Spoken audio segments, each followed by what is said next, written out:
Is this some kind of joke? Rob's voice cut through our kitchen like ice as he stared at the acquisition paperwork on our marble countertop. The Boston skyline glowed behind him through the floor-to-ceiling windows of our Brookline home. Windows his corporate salary had paid for. Or at least that's what he'd always reminded me. His coffee mug hovered halfway to his lips, frozen in disbelief.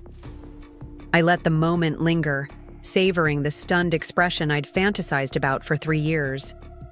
No joke, I replied, calmly sipping my tea.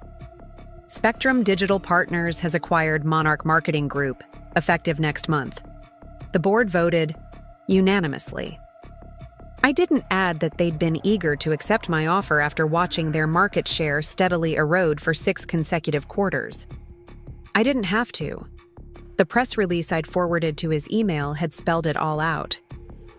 But that's my company, he stammered, his voice barely a whisper. I smiled, remembering his laughter when I'd opened my laptop on this same counter 3 years earlier. Actually, Rob, it's mine now. 3 years earlier, I sat at that same kitchen counter, a notification lighting up my laptop screen. Congratulations! Bloombox Boutique has accepted your proposal for digital marketing services. At $2,500, it wasn't exactly a fortune, but it was my first real client for my newly launched digital marketing agency. After 15 years working for corporate giants, I'd finally taken the leap to start Spectrum Digital Partners. My hands trembled slightly as I clicked to accept the contract. "Rob!" I called out, unable to contain my excitement. "I just landed my first client!" Rob glanced up from his phone where he'd been scrolling through emails from his team at Monarch Marketing Group, the prestigious firm where he served as executive vice president. "That's nice, Em," he replied, his eyes already drifting back to his screen. "Which friend took pity on you?" The dismissive tone wasn't new, but it still stung. "It's not a pity project," I replied, trying to keep my voice even. "It's a legitimate boutique chain looking to expand their digital footprint." Rob set his phone down, giving me what I recognized as his client appeasement smile. Polite, but distantly amused. $2,000 is pocket change, Emily.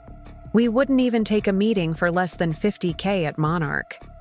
He tapped his watch, a ludicrously expensive anniversary gift he'd bought himself with his last bonus. Speaking of which, I'm late for my strategy session. We're pitching for the WebSphere account, 7 figures if we land it. As he strode out the door, grabbing his tailored suit jacket, he called back, "Don't forget we have dinner with the Wilsons tonight. Try to wrap up your little project by 7. 6 months before that first contract, I'd been sitting in my corner office at Henderson Global, staring at another mind-numbing slideshow about quarterly projections. As digital strategy director, I'd climbed the corporate ladder efficiently, earning the corner office with the coveted harbor view. On paper, I had everything: prestigious title, 6-figure salary, respect in the industry. In reality, I had a persistent headache, a growing sense of emptiness, and a marriage that functioned more like a business partnership. Rob and I had met at a marketing conference 8 years earlier. Both ambitious and career-focused, we'd understood each other instantly. We married quickly, our relationship built on shared goals of professional success and financial security. We pushed each other to reach higher, earn more, appear more successful. But somewhere along the way, I'd started questioning whether the endless pursuit of corporate validation was really the path I wanted. The breaking point came when one of our smaller clients, a family-owned bakery, was dropped because their budget was deemed not worth our resources. I'd watched the owner's face fall as my boss delivered the news with corporate politeness that barely masked his disdain. That night, I'd come home and opened a new document on my laptop. Spectrum Digital Partners, business plan, I typed, the words both terrifying and exhilarating.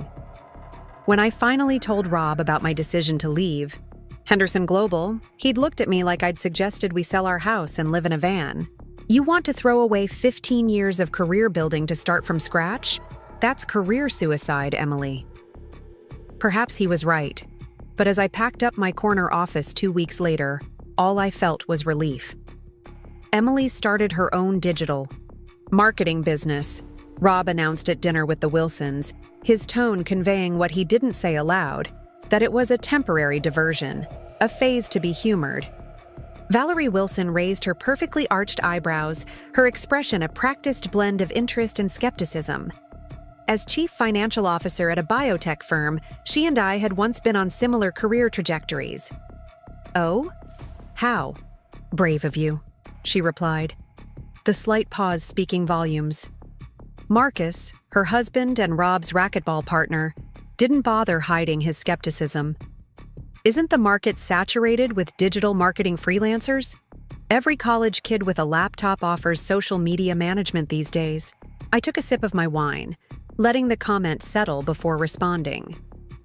"I'm focusing on data-driven strategies for businesses that fall into the gap between freelancer budgets and big agency minimums. Small businesses with growth potential, who need sophisticated digital strategies but can't afford firms like Monarch."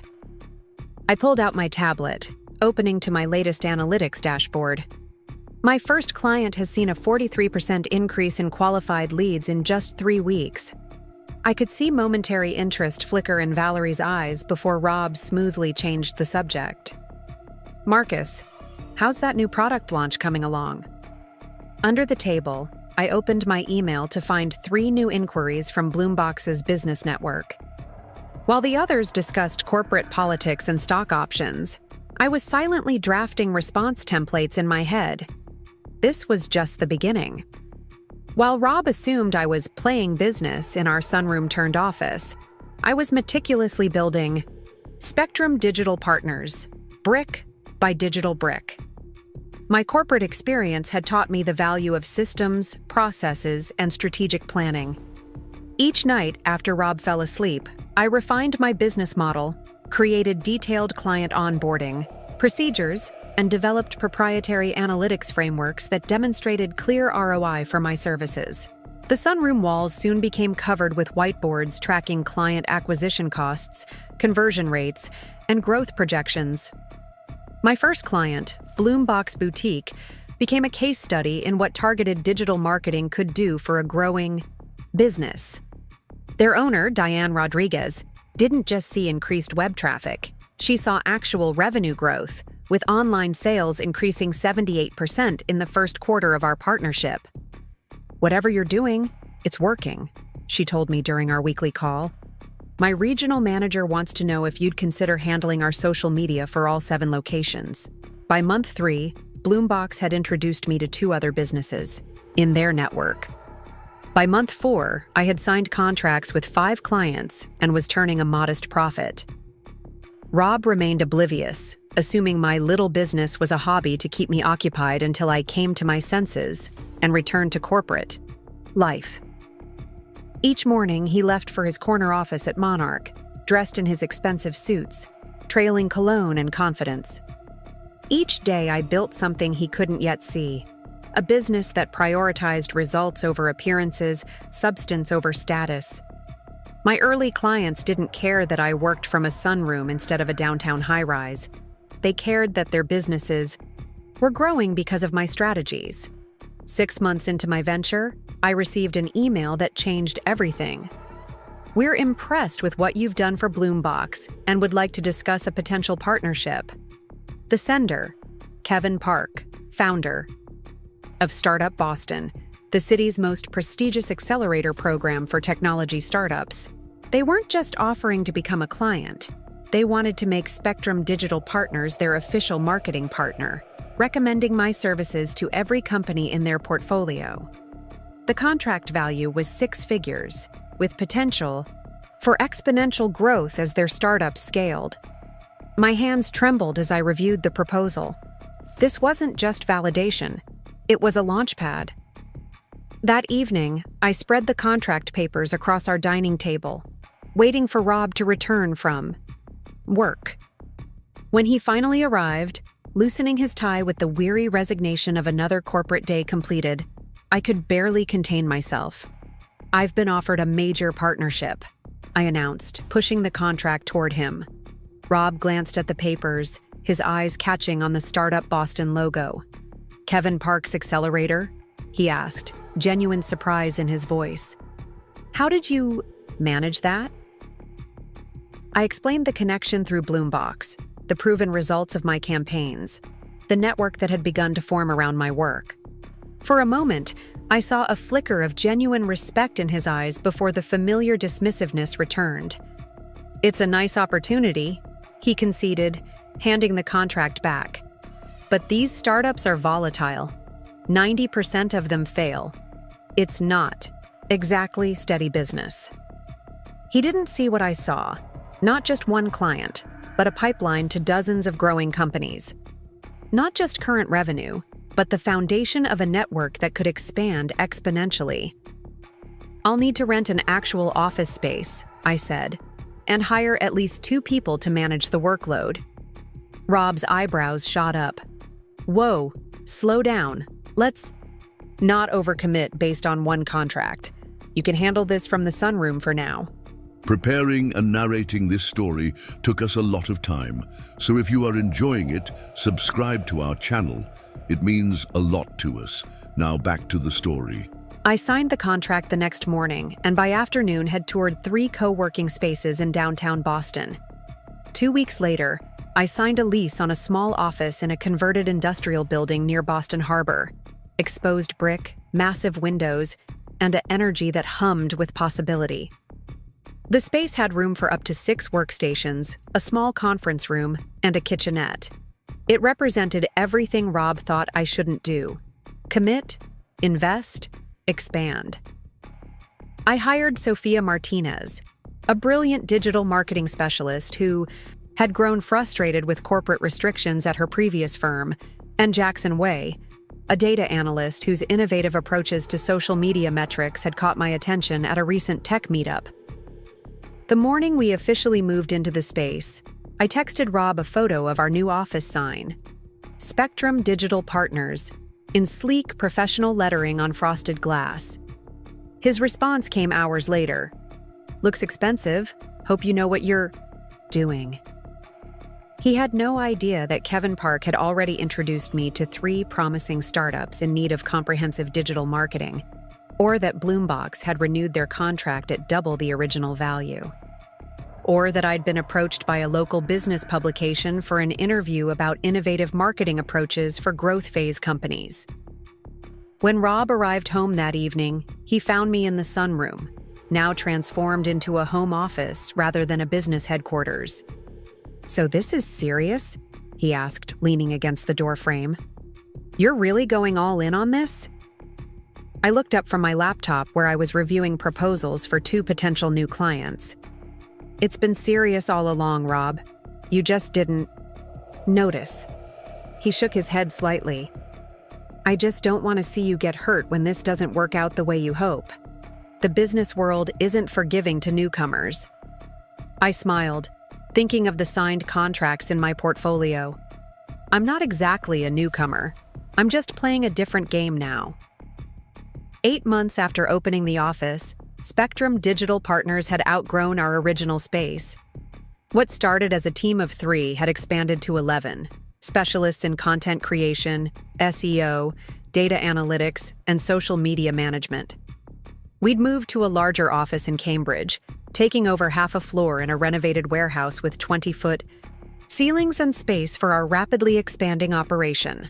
Startup Boston had proven to be the perfect launchpad, with 16 of their portfolio companies now on our client roster. Each success story led to new referrals, with our reputation growing. Among Boston's entrepreneurial community, I'd been invited to speak at 3 industry conferences, positioning Spectrum as thought leaders in digital strategy for scaling businesses. The financial reality had become impossible for even Rob to dismiss. Spectrum's revenue had surpassed my previous corporate salary by a significant margin. Yet somehow, he continued to view my business as temporary, a lucky streak rather than the result of strategic planning and execution. "The bubble will burst," he warned one evening as I reviewed applications for 2 new positions. The tech sector always cycles. And when it does, these startups will slash their marketing budgets first.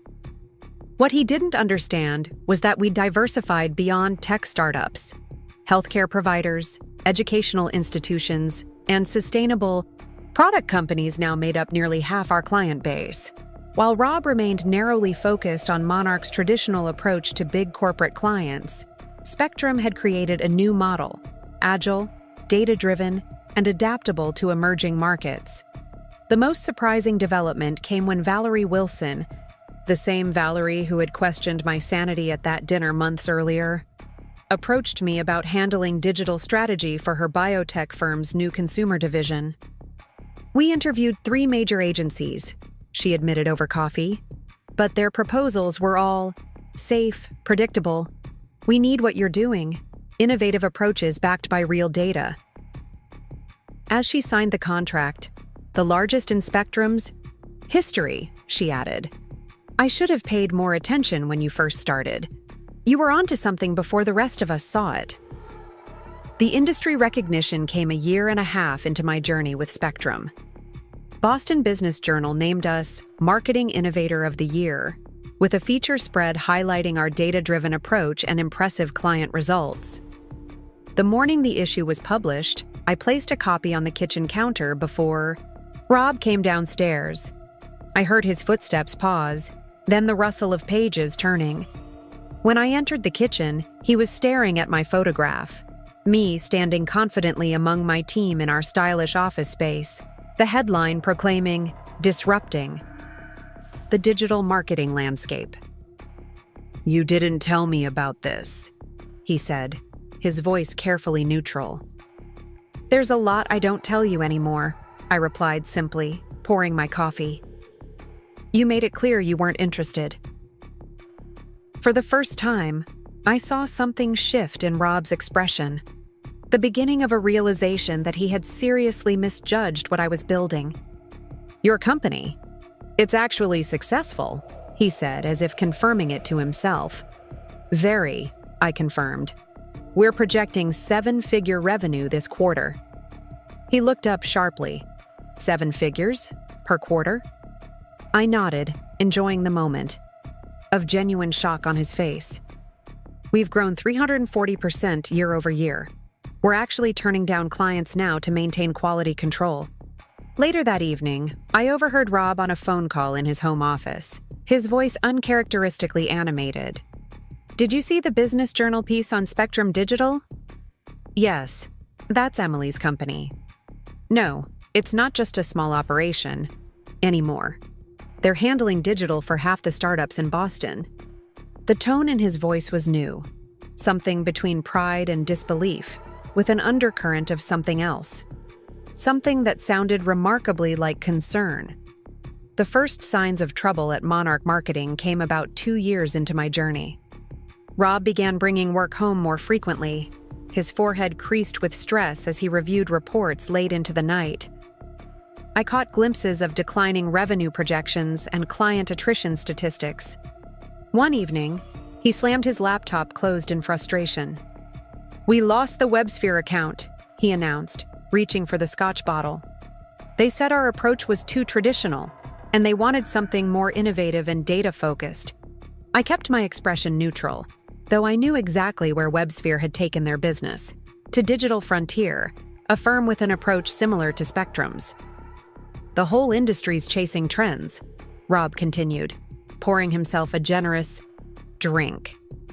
20 years of proven marketing strategies, and suddenly everyone wants disruptive digital experiences and AI-enhanced engagement metrics.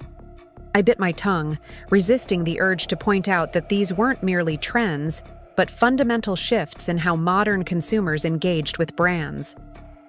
A month later, Rob came home ashen-faced. Monarch was implementing layoffs, 15% of staff, in the first round, with hints of more to come. "Thomas says we need to streamline operations and pivot to more contemporary service offerings," he said, mimicking his CEO's corporate jargon. "We're bringing in consultants to tell us how to rebuild our service model." The irony wasn't lost on me. that the expertise Monarch needed was exactly what I'd been developing at Spectrum for the past 2 years. 2 weeks later, the other shoe dropped. "They're restructuring the executive team," Rob announced over dinner, his voice hollow. 3 EVPs are being let go. I'm safe for now, but they're cutting my department's budget by 30%. For the first time since I'd known him, Rob seemed genuinely shaken. His identity had always been inextricably linked to his corporate success, his position at Monarch a central pillar of his self-image. Now that pillar was crumbling. "What will you do?" I asked quietly. He looked up, vulnerability replacing his usual confidence. "I don't know, Em. For the first time in my career, I really don't know." As Monarch continued its downward spiral, I found myself in a position I'd never anticipated, watching Rob struggle while my own business thrived. Despite all his dismissiveness, all the times he'd belittled my ambitions, I took no satisfaction in his professional distress. One evening, after he'd received news of another major client loss at Monarch, I sat beside him on our patio overlooking the Boston skyline. "Spectrum is launching a new division," I said carefully. "Strategic consulting for established brands looking to revitalize their digital presence." Rob looked up, his expression guarded. "We need someone with experience in traditional marketing to help bridge the gap for legacy companies, someone who understands both worlds." I let the implication hang in the air between us. "Are you offering me a job?" he asked finally, disbelief evident in his voice. "I'm offering you an opportunity," I clarified, "to be part of something growing rather than something contracting, to apply your experience in a new context." He stared at me for a long moment. "You'd want me to work for you? After how I've treated your business?" I shrugged. "You underestimated me. You were wrong. But that doesn't erase 15 years of marketing expertise." His laugh held no humor. "Monarch's board would love that, their EVP jumping ship to his wife's company." "Ex-EVP," I corrected gently, showing him the news alert on my phone, announcing Monarch's latest round of executive cuts. His name was third on the list. The color drained from his face as he read the press release, the first he'd heard of his own termination. When he looked up, the arrogance was gone, replaced by something I hadn't seen in years: humility. "Can I think about it?" he asked quietly. I nodded, standing to leave him with his thoughts. At the door, I paused. "For what it's worth, Rob, I always thought we were better as partners than competitors." Rob's first day at Spectrum was awkward for everyone. My team, now 28 strong, regarded him with understandable skepticism. This was the husband I'd occasionally mentioned, the one who had dismissed our company in its early stages. I called an all-hands meeting to address the elephant in the room. "Rob brings valuable experience with traditional marketing approaches and enterprise clients," I explained. "As we expand into larger markets, his perspective will help us bridge worlds that have been unnecessarily separated." To his credit, Rob approached the situation with unexpected grace. He listened more than he spoke, asked questions instead of making pronouncements, and made a visible effort to understand our methodology before suggesting changes. His first major contribution came during our strategy session for a potential client, a national retail chain struggling to transition from brick-and-mortar to omni-channel sales. "They're thinking about this all wrong," Rob said, studying their current marketing materials. "They're trying to force their existing brand voice into digital channels instead of developing a complementary identity." It was an insightful observation, one that led to a completely reimagined proposal that ultimately won us the account, our largest to date. Watching Rob in this new environment revealed sides of him I'd forgotten existed. Away from Monarch's hierarchical structure, his natural creativity reemerged. His strategic thinking, freed from corporate constraints, became sharper and more innovative. Most surprising was his genuine enthusiasm as our approach yielded results. "Did you see these conversion rates?" he asked one evening, showing me the analytics dashboard for our retail client. "We've increased their online sales by 215% in 8 weeks. That's incredible." I smiled, recognizing the excitement in his voice, the same excitement that had fueled my early days at Spectrum. "That's what happens when you focus on results instead of appearances," I replied. Gradually, something shifted in our dynamic, both professional and personal. The partnership we'd once had, before corporate ambitions had driven us apart, began to re-emerge in a new form. Rob's experience complemented my innovation. My vision gave his expertise new applications. Together, we began developing a hybrid approach that neither of us could have created alone. A year after Rob joined Spectrum, our company had transformed yet again. We'd moved to a custom-designed headquarters in downtown Boston, a far cry from my sunroom beginnings. With 62 employees and a client roster that included everything from startups to Fortune 500 companies, Spectrum had become a major player in the digital marketing landscape. Industry publications regularly featured our work, and our methodology had become influential enough that several business schools used our case studies in their marketing programs. The change in Rob was perhaps the most remarkable transformation of all. Gone was the corporate rigidity, the status-conscious posturing. In its place was a genuine passion for the work itself. He headed our enterprise division with creativity and insight, bringing established companies into the digital age with strategies that honored their legacy while embracing innovation. One particularly satisfying moment came when the Wilsons attended our company holiday party. Valerie, who had once dismissed my business with polite skepticism, now approached me with genuine admiration. "You've built something remarkable," she said, gesturing around our sleek headquarters. "Everyone in Boston business circles is talking about Spectrum's approach." Marcus, never one to admit error directly, simply raised his glass. "To proving everyone wrong," he offered, "including me." I smiled, clinking my glass against his. "To finding a better way," I corrected. Later that evening, watching Rob deep in conversation with our creative team, energetically sketching ideas on a whiteboard, I reflected on how far we'd both come.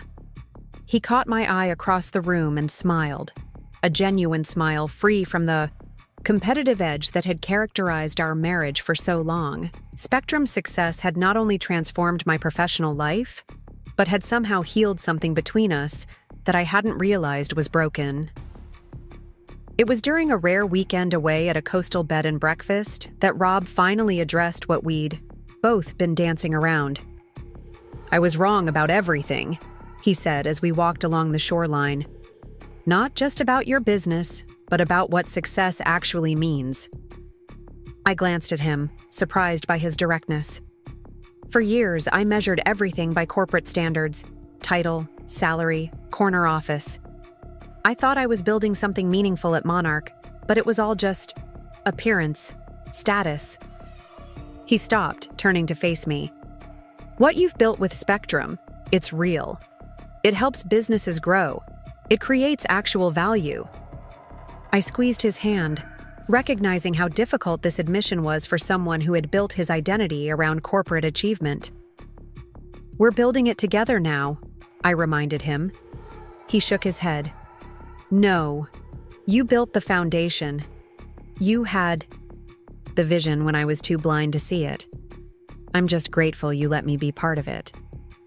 That night over dinner, Rob revealed something he'd kept from me. "Thomas Blackwell called me last week," he said, naming Monarch's CEO.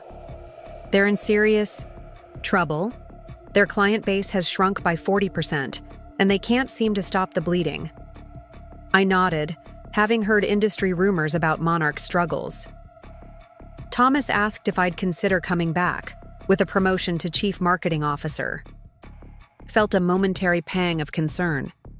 Would the allure of the C-suite title pull Rob back into his old world? "What did you tell him?" I asked carefully. Rob laughed. "I told him I was exactly where I needed to be." His expression grew more serious. But it did get me thinking about Monarch. Their fundamental problem isn't bad leadership. It's an outdated model trying to function in a transformed landscape. As we discussed Monarch's challenges, an idea began to form, one that would take Spectrum in a direction neither of us had anticipated. 3 months after our conversation about Monarch's troubles, I stood in our kitchen holding acquisition paperwork that would change everything. Spectrum Digital Partners was acquiring Monarch Marketing Group, the company that had once seemed unassailably powerful, the corporate giant where Rob had built his career. The firm whose executives had dismissed my little business was now being purchased by that very business. The irony wasn't lost on either of us as Rob stared at the papers in disbelief. Is this some kind of joke? The acquisition wasn't about revenge or vindication, though those emotions would have been understandable. It was a strategic decision that made perfect business sense. Monarch had an established client base of traditional companies desperate for digital transformation. They had valuable intellectual property and methodologies that, when combined with Spectrum's innovative approach, could create something truly unique in the marketing landscape. By absorbing what worked from their traditional model and infusing it with our digital expertise, we could build a comprehensive agency unlike anything currently existing in the industry. The board had agreed unanimously, seeing the value proposition immediately. But that's my company, Rob stammered, struggling to process the reversal of fortune. Actually, Rob, it's mine now, I replied, unable to resist the moment of perfect symmetry with those early days when he'd dismissed my ambitions. Later, as we told our teams about the acquisition, I addressed them together. This merger represents something bigger than just business strategy, I explained. It's about recognizing that meaningful success comes not from clinging to what has worked in the past, nor from rejecting traditional wisdom entirely. It comes from having the courage to pursue your vision, the humility to learn from others, and the wisdom to know which conventions to preserve and which to reinvent. As I looked at the assembled employees, Spectrum's innovators alongside Monarch's experienced professionals, I saw the potential for something remarkable. Something that had begun in a sunroom with a single client and a dismissed dream. Something that grew not despite the doubters, but in some ways because of them. The challenges, the dismissals, the underestimation, all had fueled a determination to prove that success could look different than conventional wisdom suggested. The most valuable businesses, I concluded, aren't built to impress others or to fulfill external expectations. They're built by people with the courage to see possibilities others miss, the persistence to continue when others doubt, and the vision to create something that truly matters. Rob stood beside me, nodding in agreement. No longer the dismissive husband or the corporate executive, but a partner who had learned perhaps the most valuable lesson of all, that sometimes the greatest success comes from recognizing your own limitations and embracing a different perspective. That sometimes the path forward isn't proving others wrong, but finding the courage to admit when you've been wrong yourself. If this story resonated with you, I'd love to hear about your own experiences in the comments below. Have you ever pursued a vision that others dismissed? How did you stay motivated when faced with doubt or criticism? Your journey might be the inspiration someone else needs today. Don't forget to subscribe for more content about entrepreneurship, business transformation, and navigating professional relationships. Together, we can redefine what success really means in today's changing business landscape. While Rob assumed I was playing business in our sunroom-turned-office, I was meticulously building Spectrum Digital Partners brick by digital brick. My corporate experience had taught me the value of systems, processes, and strategic planning. Each night after Rob fell asleep, I refined my business model, created detailed client onboarding procedures, and developed proprietary analytics frameworks that demonstrated clear ROI for my services. The sunroom walls soon became covered with whiteboards tracking client acquisition costs, conversion rates, and growth projections. My first client, Bloombox Boutique, became a case study in what targeted digital marketing could do for a growing business. Their owner, Diane Rodriguez, didn't just see increased web traffic. She saw actual revenue growth, with online sales increasing 78% in the first quarter of our partnership. "Whatever you're doing, it's working," she told me during our weekly call. "My regional manager wants to know if you'd consider handling our social media for all 7 locations." By month 3, Bloombox had introduced me to 2 other businesses in their network. By month 4, I had signed contracts with 5 clients and was turning a modest profit. Rob remained oblivious, assuming my little business was a hobby too. Keep me occupied until I came to my senses and returned to corporate life. Each morning he left for his corner office at Monarch, dressed in his expensive suits, trailing cologne and confidence. Each day I built something he couldn't yet see. A business that prioritized results over appearances, substance over status.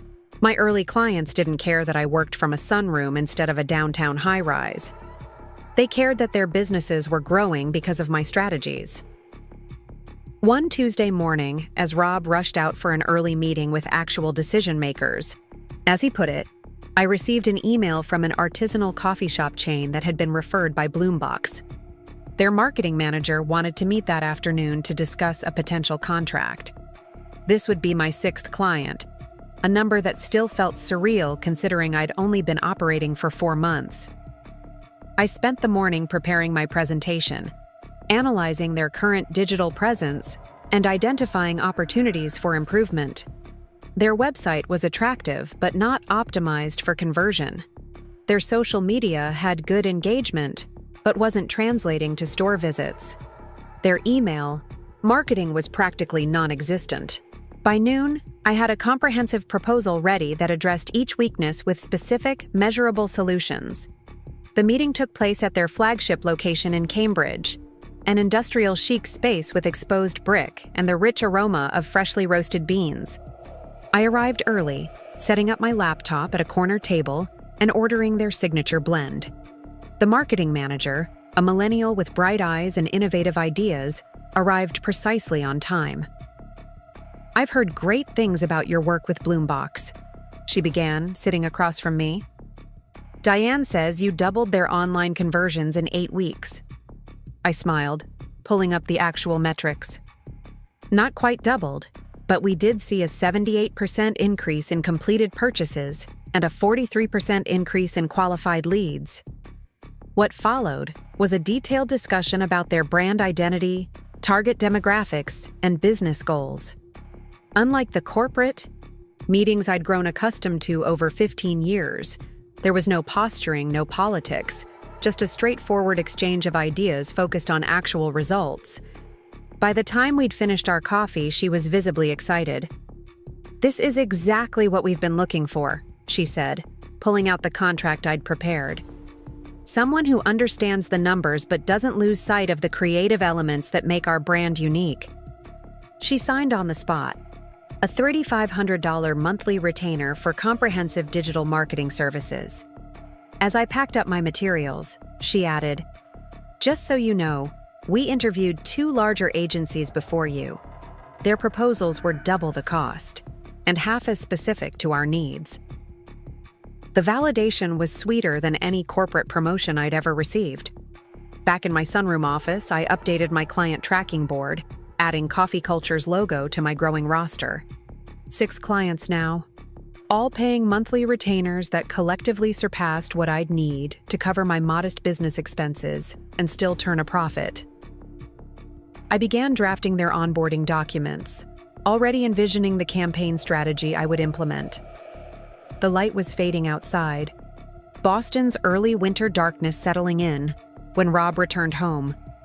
He loosened his tie as he wandered into my workspace, glancing disinterestedly at my whiteboard.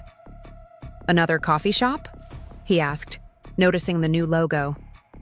"Aren't you concerned about pigeonholing yourself with these small businesses?" I continued typing, keeping my voice neutral. "They're not all small. Bloombox has 7 locations across New England and is planning to expand to New York next year. Coffee Culture has 12 stores and a wholesale distribution channel. He made a non-committal sound, the kind that suggested he was listening without actually absorbing. Still, they're hardly the caliber of client that builds a serious agency. Monarch just signed a deal with North Star Insurance. We're handling their entire rebranding campaign. 8 figures. I finally looked up, meeting his gaze directly. That's great, Rob. Different agencies serve different market segments. I'm focusing on businesses with growth potential that need sophisticated strategies but don't have million-dollar marketing budgets. He shrugged, clearly unconvinced. Well, at least it keeps you busy. Speaking of which, the Hendersons invited us to their lake house this weekend. Charles just made partner at the law firm. The implication was clear. While I played with my little business, the real professionals in our social circle continued their upward trajectory. I glanced at my calendar, already filled with deadlines for my 6 clients. I'll need to work Saturday morning, but I could join you after lunch. Rob's expression hardened slightly. You're going to choose your coffee shop clients over networking with actual professionals? Charles knows the CEO of Meditech. They're looking for marketing help with their consumer division launch. I'm not choosing clients over networking, I replied evenly. I'm honoring commitments I've made to paying customers. He shook his head slightly, that familiar disappointment settling across his features. This is why corporate experience matters, Em. You're thinking like a freelancer, not a business owner. Real business happens on golf courses and at cocktail parties, not hunched over a laptop in the suburbs. As he walked away, I turned back to my computer, adding another task to my weekend schedule. Research Meditech's consumer division. Rob wasn't entirely wrong about networking opportunities, but I'd approach Meditech my way, with research, strategy, and a targeted proposal based on data, not dinner conversation. The following weeks brought a steady rhythm to my growing business. Mornings began with client check-ins and campaign adjustments based on real-time analytics. Afternoons were dedicated to content development and strategy refinement. Evenings, after Rob returned from Monarch, I focused on business development, researching potential clients, and refining my pitching process. Bloombox's expansion into all 7 locations had nearly doubled my monthly retainer with them. Coffee Culture's engagement metrics had increased 62% in just the first month of our partnership. A boutique fitness studio, referred by Coffee Culture's marketing manager, had signed on as client number 7. A local jewelry designer became client number 8. Each success built upon the last, creating a flywheel effect that was beginning to generate its own momentum. Yet at every dinner party, every social gathering with our corporate friends, Rob continued to introduce me with the same qualifying language. Emily's working on her marketing business right now. The right now always hanging in the air like an expectation that this phase would inevitably pass. One evening, as we prepared for bed after another such gathering, I finally addressed it. Why do you always say I'm working on my business right now, as if it's temporary? Rob looked genuinely surprised by the question. Isn't it?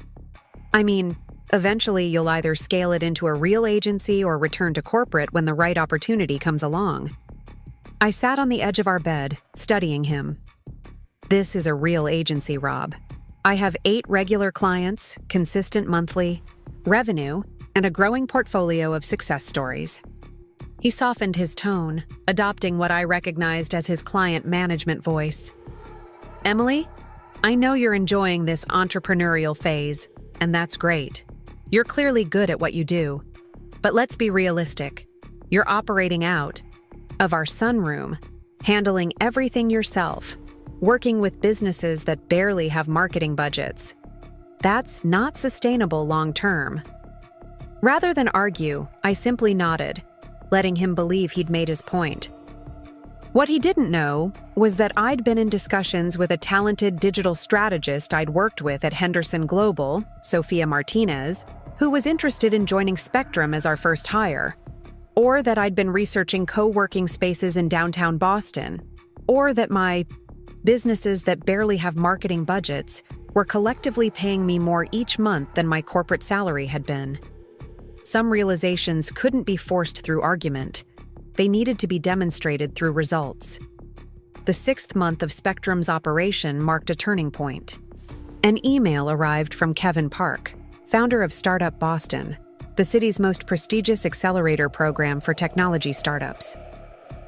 "We've been impressed with what you've done for Bloombox and would like to discuss a potential partnership."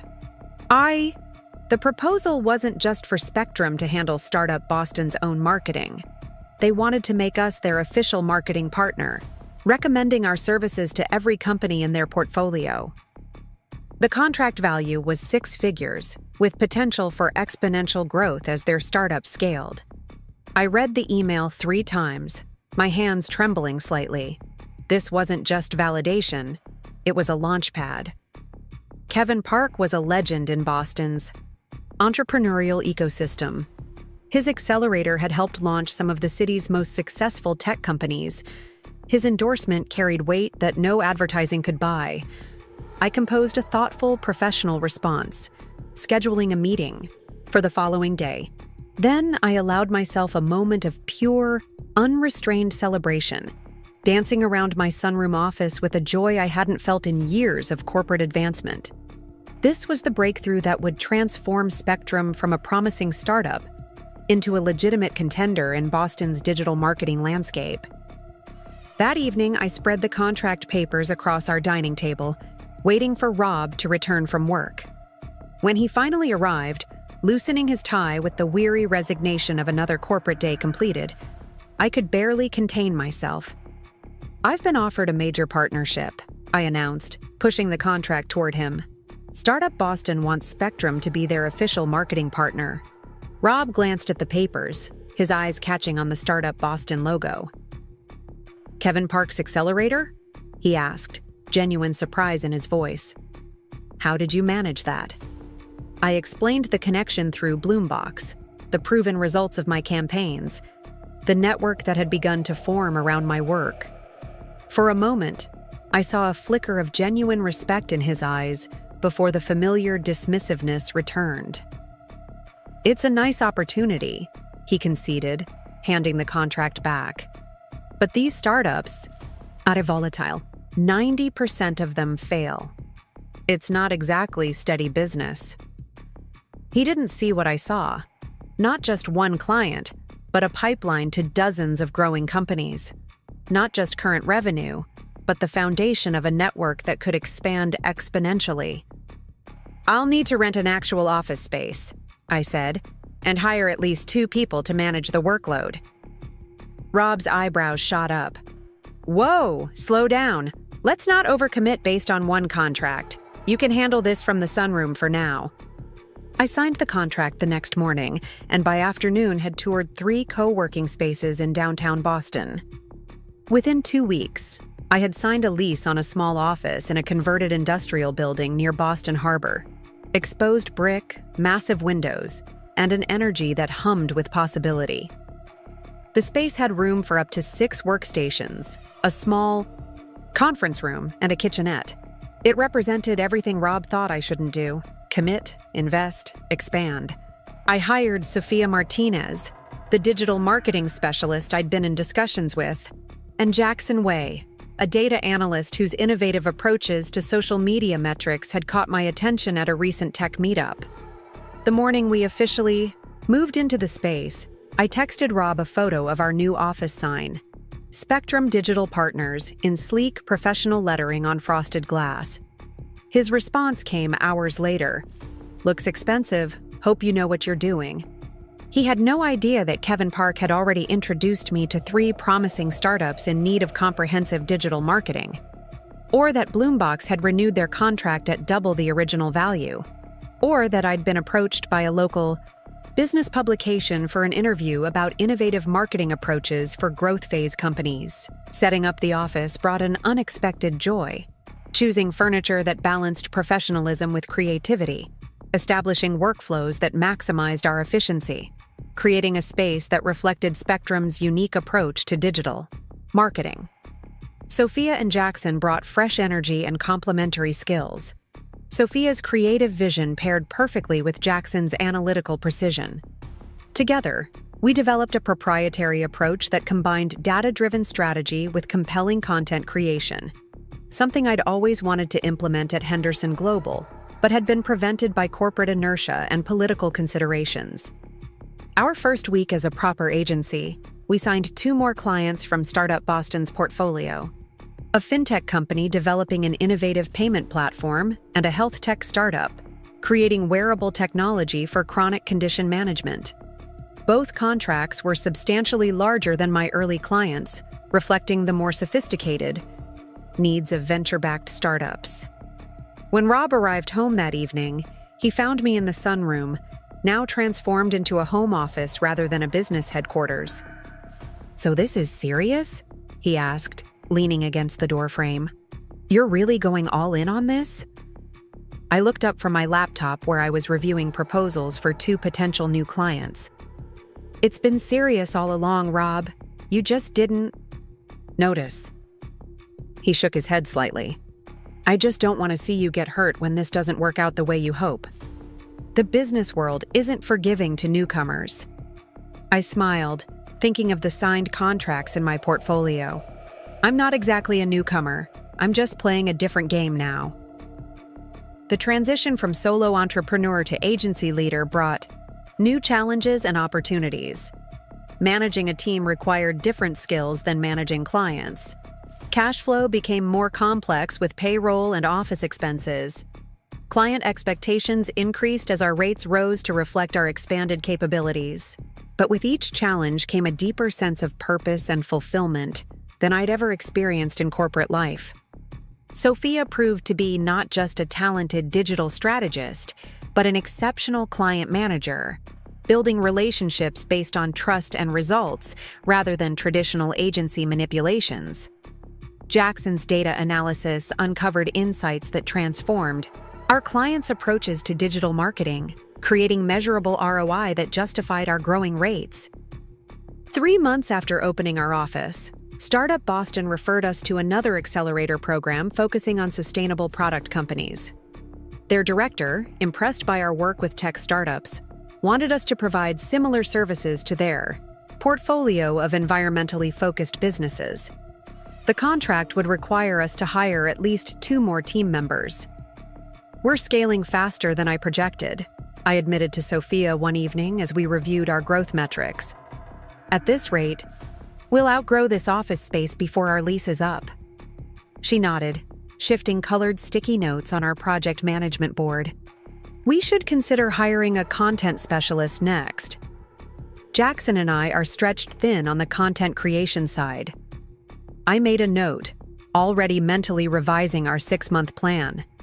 That night, I shared the accelerator contract with Rob over dinner, explaining what it would mean for Spectrum's growth trajectory. "You're hiring more people?" he asked, brow furrowed. "Don't you think you're expanding too quickly? What happens when these startups run out of funding or change direction?" His concerns weren't entirely invalid. Startups were inherently volatile. But what he missed was that our client portfolio was increasingly diversified. For every early-stage startup, we had a more established business with stable revenue. For every high-risk client, we had 3 low-risk ones. "We've built risk mitigation into our business model," I explained. "Our contracts include clauses that protect us if clients suddenly terminate services, and we're maintaining a 3-month operating expense reserve." Financial prudence had been deeply ingrained during my corporate years, perhaps the most valuable lesson I'd carried into entrepreneurship. Rob seemed momentarily impressed by this evidence of strategic thinking, but quickly reverted to skepticism. "Still, it's a lot of overhead for a business that's less than a year old. Monarch took 15 years to reach 60 employees." What he didn't understand was that Spectrum wasn't following Monarch's traditional agency model. We were leaner, more agile, with technology and data analytics at our core rather than as supporting elements. By the following week, we'd hired Amy Chen, a content creation specialist with experience in both traditional marketing and digital platforms. Our team of 4 settled into a productive rhythm, each person bringing unique strengths that complemented the others. Client results continued to exceed expectations, leading to expanded contracts and enthusiastic referrals. The flywheel was spinning faster with each passing week. 8 months after opening the office, Spectrum Digital Partners had outgrown our original space. What started as a team of 3 had expanded to 11. Specialists in content creation, SEO, data analytics, and social media management. We'd moved to a larger office in Cambridge, taking over half a floor in a renovated warehouse with 20-foot ceilings and space for our rapidly expanding operation. Startup Boston had proven to be the perfect launchpad, with 16 of their portfolio companies now on our client roster. Each success story led to new referrals, with our reputation growing among Boston's entrepreneurial community.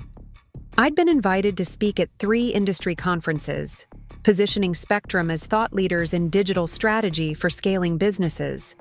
The financial reality had become impossible for even Rob to dismiss. Spectrum's revenue had surpassed my previous corporate salary by a significant margin. Yet somehow, he continued to view my business as temporary, a lucky streak, rather than the result of strategic planning and execution. "The bubble will burst," he warned one evening as I reviewed applications for 2 new positions. "The tech sector always cycles, and when it does, these startups will slash their marketing budgets first." What he didn't understand was that we'd diversified beyond tech startups: healthcare providers, educational institutions, and sustainable product. Companies now made up nearly half our client base. While Rob remained narrowly focused on Monarch's traditional approach to big corporate clients, Spectrum had created a new model: agile, data-driven, and adaptable to emerging markets. The most surprising development came when Valerie Wilson, the same Valerie who had questioned my sanity at that dinner months earlier, approached me about handling digital strategy for her biotech firm's new consumer division. "We interviewed 3 major agencies," she admitted over coffee, "but their proposals were all safe, predictable. We need what you're doing, innovative approaches backed by real data." As she signed the contract, the largest in Spectrum's history, she added, "I should have paid more attention when you first started. You were onto something before the rest of us saw it." The addition of Valerie's biotech firm to our client roster marked a significant milestone. This wasn't a startup or a small business. It was a publicly traded company with significant resources and sophisticated marketing needs. Their willingness to trust Spectrum over established agencies like Monarch was validation of our approach at the highest level. The project required us to develop strategies for introducing complex scientific concepts to consumer markets, translating biotech innovations into benefits everyday people could understand and desire. We assembled a specialized team combining scientific writers with consumer marketing experts, creating content that was both technically accurate and emotionally engaging. The initial campaigns exceeded all projections, with engagement rates 127% higher than industry averages for similar products. Valerie was ecstatic, showcasing our results in her quarterly presentation to the board of directors. "They're calling it the most successful product launch in company history," she told me during our monthly review meeting. "The CEO wants to know if you'd consider handling our entire consumer division, not just this product line." The expanded contract would nearly double our monthly retainer with them. As Spectrum's client list grew more prestigious, so did the caliber of talent. Attracted to our team, a senior strategist from one of New York's top agencies reached out, intrigued by our data-driven approach and the results we were achieving. A content director with 15 years of experience at global brands expressed interest in joining our growing team. With each new hire, our capabilities expanded beyond traditional digital marketing into broader brand strategy, integrated campaigns, and innovative approaches to customer engagement. Our Cambridge office, once feeling spacious with 11 employees, was quickly becoming cramped as we approached 20 team members. The need for expanded space coincided with another significant milestone: our first anniversary as an official agency. I decided to combine our office expansion with an anniversary celebration, inviting clients, partners, and industry contacts to see our new space and celebrate our collective successes. The event would serve multiple purposes: strengthening client relationships, generating publicity, and demonstrating Spectrum's established position in Boston's marketing landscape. The venue I selected was our new office space, an entire floor in a renovated textile factory in Somerville, with soaring ceilings, abundant natural light, and an open floor plan that could accommodate our growing team, while projecting the creative energy that had become Spectrum's hallmark. The evening of the celebration arrived. The space transformed with elegant lighting, interactive digital displays showcasing our most successful campaigns, and food stations featuring local chefs. Clients mingled with team members, partners connected with potential collaborators, and the energy in the room reflected the momentum Spectrum had built in just 12 months. Standing in the center of it all, watching my vision materialize in human connections and tangible achievements, I felt a profound sense of accomplishment unlike anything I'd experienced in corporate life. This wasn't just about proving Rob wrong or validating my decision to leave Henderson Global. It was about creating something authentic, something that delivered real value to clients while providing meaningful work for a growing team of talented professionals. When Rob arrived, slightly late from a meeting at Monarch, I watched his expression as he took in the scope of what Spectrum had become. For perhaps the first time, I saw genuine surprise in his eyes as he observed industry leaders engaging enthusiastically with our team, as he overheard clients raving about campaign results, as he witnessed the respect and influence Spectrum had earned in Boston's business community. "This is impressive," he admitted, accepting a glass of champagne from a passing server. The reluctant acknowledgement was perhaps the closest thing to an apology I would receive for his years of dismissing my vision. The industry recognition came a year and a half into my journey with Spectrum. Boston Business Journal named us Marketing Innovator of the Year, with a feature spread highlighting our data-driven approach and impressive client results. The morning the issue was published, I placed a copy on the kitchen counter before Rob came downstairs. I heard his footsteps pause, then the rustle of pages turning. When I entered the kitchen, he was staring at my photograph, me standing confidently among my team in our stylish office space, the headline proclaiming, "Disrupting the digital marketing landscape." "You didn't tell me about this," he said, his voice carefully neutral. "There's a lot I don't tell you anymore," I replied simply, pouring my coffee. "You made it clear you weren't interested." For the first time, I saw something shift in Rob's expression. The beginning of a realization that he had seriously misjudged what I was building. "Your company? It's actually successful," he said, as if confirming it to himself. "Very," I confirmed.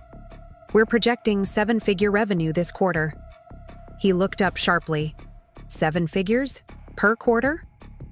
I nodded, enjoying the moment of genuine shock on his face. "We've grown 340% year over year. We're actually turning down clients now to maintain quality control." Later that evening, I overheard Rob on a phone call in his home office, his voice uncharacteristically animated. "Did you see the Business Journal piece on Spectrum Digital?" "Yes, that's Emily's company." "No, it's not just a small operation anymore. They're handling digital for half the startups in Boston."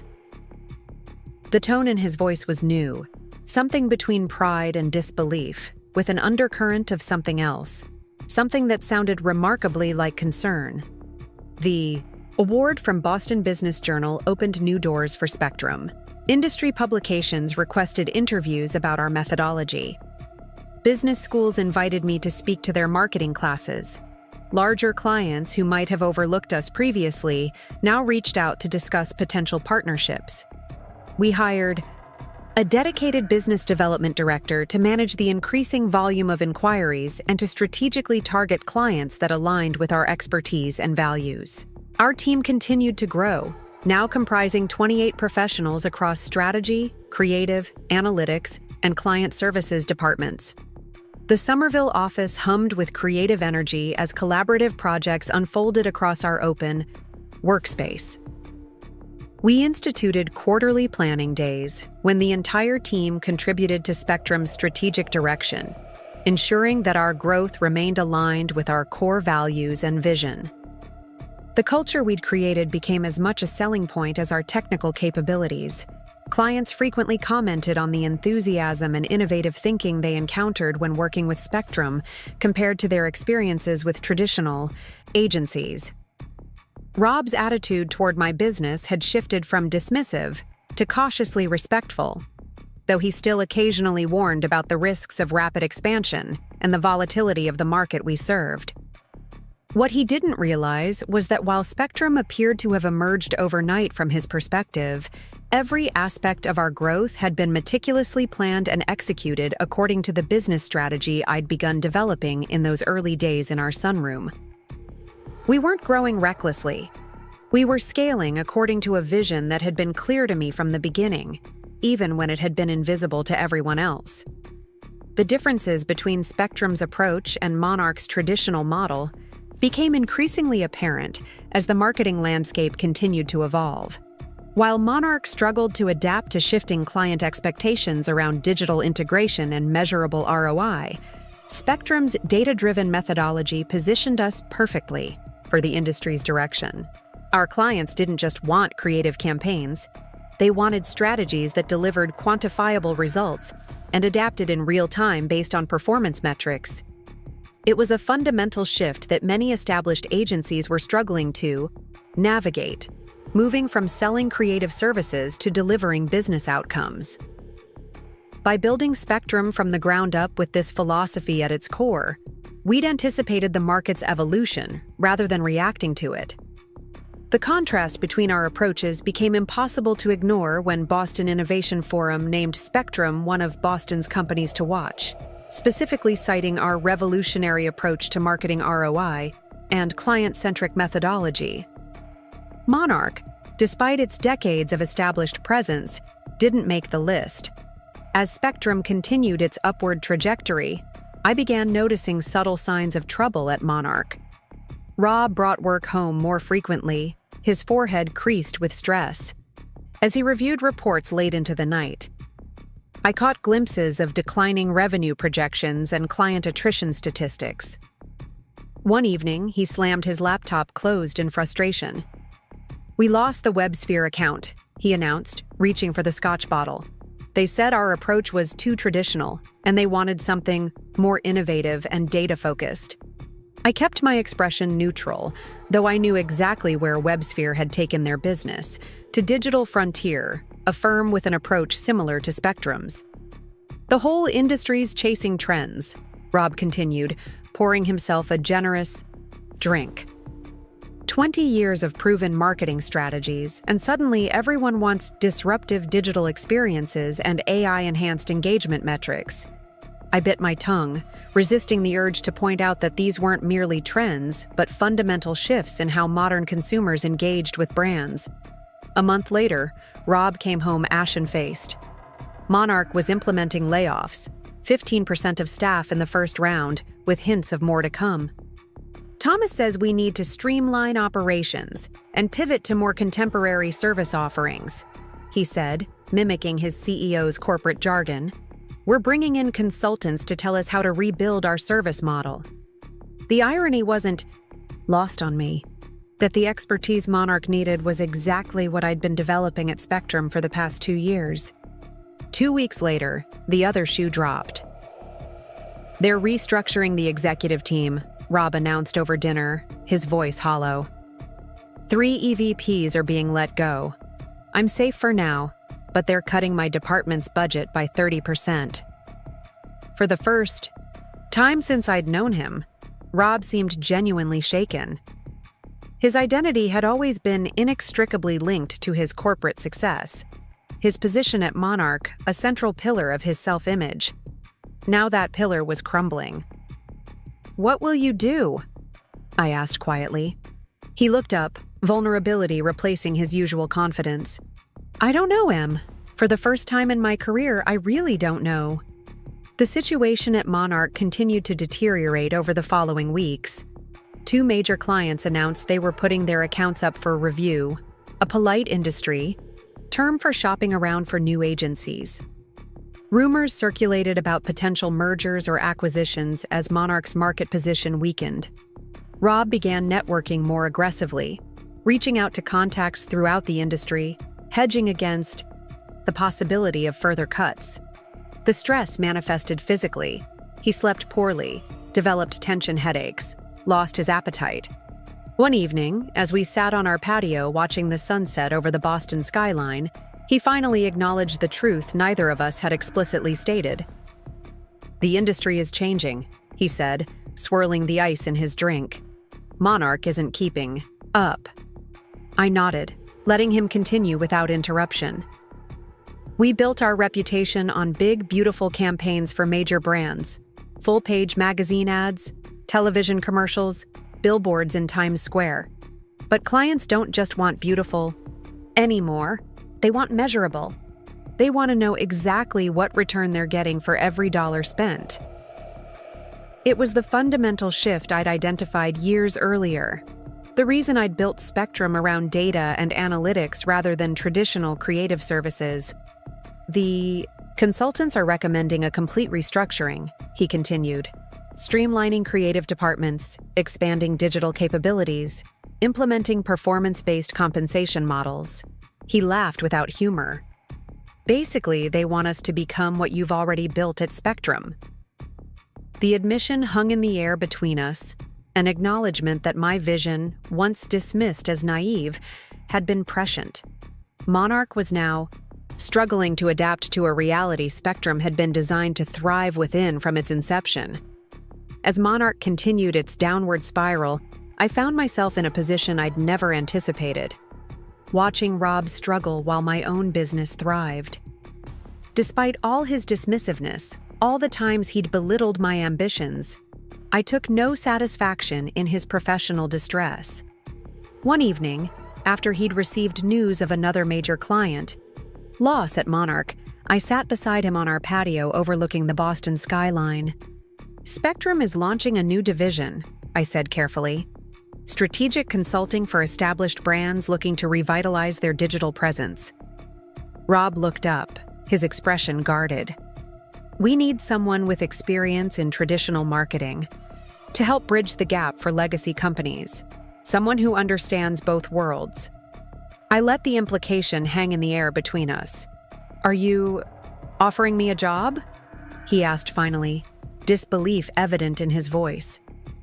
"I'm offering you an opportunity," I clarified, "to be part of something growing rather than something contracting, to apply your experience in a new context." He stared at me for a long moment. "You'd want me to work for you? After how I've treated your business?" I shrugged. "You underestimated me. You were wrong. But that doesn't erase 15 years of marketing expertise." His laugh held no humor. "Monarch's board would love that. Their EVP jumping ship to his wife's company." "Ex-EVP," I corrected gently, showing him the news alert on my phone, announcing Monarch's latest round of executive cuts. His name was third on the list. The color drained from his face as he read the press release, the first he'd heard of his own termination. When he looked up, the arrogance was gone, replaced by something I hadn't seen in years: humility. "Can I think about it?" he asked quietly. I nodded, standing to leave him with his thoughts. At the door, I paused. "For what it's worth, Rob, I always thought we were better as partners than competitors." Rob's termination from Monarch sent shockwaves through our social circle. Friends who had once admired his corporate success now expressed sympathy tinged with morbid curiosity about what had gone wrong. The Wilsons invited us to dinner, ostensibly to offer support, though I suspected Valerie was equally interested in gathering intelligence about Monarch's troubles to share with her biotech colleagues. Throughout the evening, I watched Rob navigate conversations with a new humility, no longer positioning himself as the corporate success story in every interaction. When Marcus inevitably asked about his plans, Rob surprised everyone, including me, with his response. "I'm considering a position with Spectrum, actually. Emily's launching a division focused on helping traditional brands transition to data-driven marketing models." The table fell momentarily silent, the role reversal too dramatic to ignore. Valerie recovered first, turning to me with newfound respect. "That's brilliant positioning. There are dozens of established companies desperate for exactly that expertise." The conversation shifted, with questions now directed at me about Spectrum's approach and methodology. For the first time in our social circle, I was the business leader at the center of attention, with Rob in a supporting role. Later that night, as we drove home, Rob finally gave me his answer. "I'd like to accept your offer," he said, his voice steady but humbled. "If it's still open." I nodded, keeping my eyes on the road. "We'll need to be clear about reporting structures and responsibilities. It won't work if you can't accept me as the final decision maker." He was quiet for a moment. "I think I've learned enough lessons in humility lately to manage that." The next morning, I drafted a formal offer letter, outlining the position, compensation package, and expectations. It felt surreal, creating an employment contract for the man who had once dismissed my business as a hobby. When I presented it to him that evening, he read it carefully, nodding at the terms. "Director of Traditional Brand Integration," he read aloud, "reporting directly to the CEO." He looked up with a small smile. "That's you." I nodded, returning his smile. "That's me." As he signed the contract, I couldn't help but reflect on the journey that had brought us to this moment. From that first client in our sunroom to a thriving agency employing dozens of professionals, now including the husband who had once laughed at my ambitions. Rob's first day at Spectrum was awkward for everyone. My team, now 28 strong, regarded him with understandable skepticism. This was the husband I'd occasionally mentioned, the one who had dismissed our company in its early stages. I called an all-hands meeting to address the elephant in the room. "Rob brings valuable experience with traditional marketing approaches and enterprise clients," I explained. "As we expand into larger markets, his perspective will help us bridge worlds that have been unnecessarily separated." To his credit, Rob approached the situation with unexpected grace. He listened more than he spoke, asked questions instead of making pronouncements, and made a visible effort to understand our methodology before suggesting changes. His first major contribution came during our strategy session for a potential client, a national retail chain struggling to transition from brick-and-mortar to omni-channel sales. "They're thinking about this all wrong," Rob said, studying their current marketing materials. "They're trying to force their existing brand voice into digital channels instead of developing a complementary identity." It was an insightful observation, one that led to a completely reimagined proposal that ultimately won us the account, our largest to date. Watching Rob in this new environment revealed sides of him I'd forgotten existed. Away from Monarch's hierarchical structure, his natural creativity reemerged. His strategic thinking, freed from corporate constraints, became sharper and more innovative. Most surprising was his genuine enthusiasm as our approach yielded results. "Did you see these conversion rates?" he asked one evening, showing me the analytics dashboard for our retail client. "We've increased their online sales by 215% in 8 weeks. That's incredible." I smiled, recognizing the excitement in his voice, the same excitement that had fueled my early days at Spectrum. "That's what happens when you focus on results instead of appearances," I replied. Gradually, something shifted in our dynamic, both professional and personal. The partnership we'd once had, before corporate ambitions had driven us apart, began to reemerge in a new form. Rob's experience complemented my innovation. My vision gave his expertise new applications. Together, we began developing a hybrid approach that neither of us could have created alone. The traditional brand integration division that Rob headed quickly became one of Spectrum's most valuable assets. While our original focus on startups and growth stage companies remained strong, Rob's team specialized in helping established brands navigate the digital transformation that many were struggling to implement. His deep understanding of traditional marketing models, combined with Spectrum's data-driven approach, created a bridge between old and new methodologies that resonated with companies facing disruption. 3 months after joining Spectrum, Rob landed us a contract with Northeastern Retail Group, a century-old department store chain struggling to remain relevant in the e-commerce era.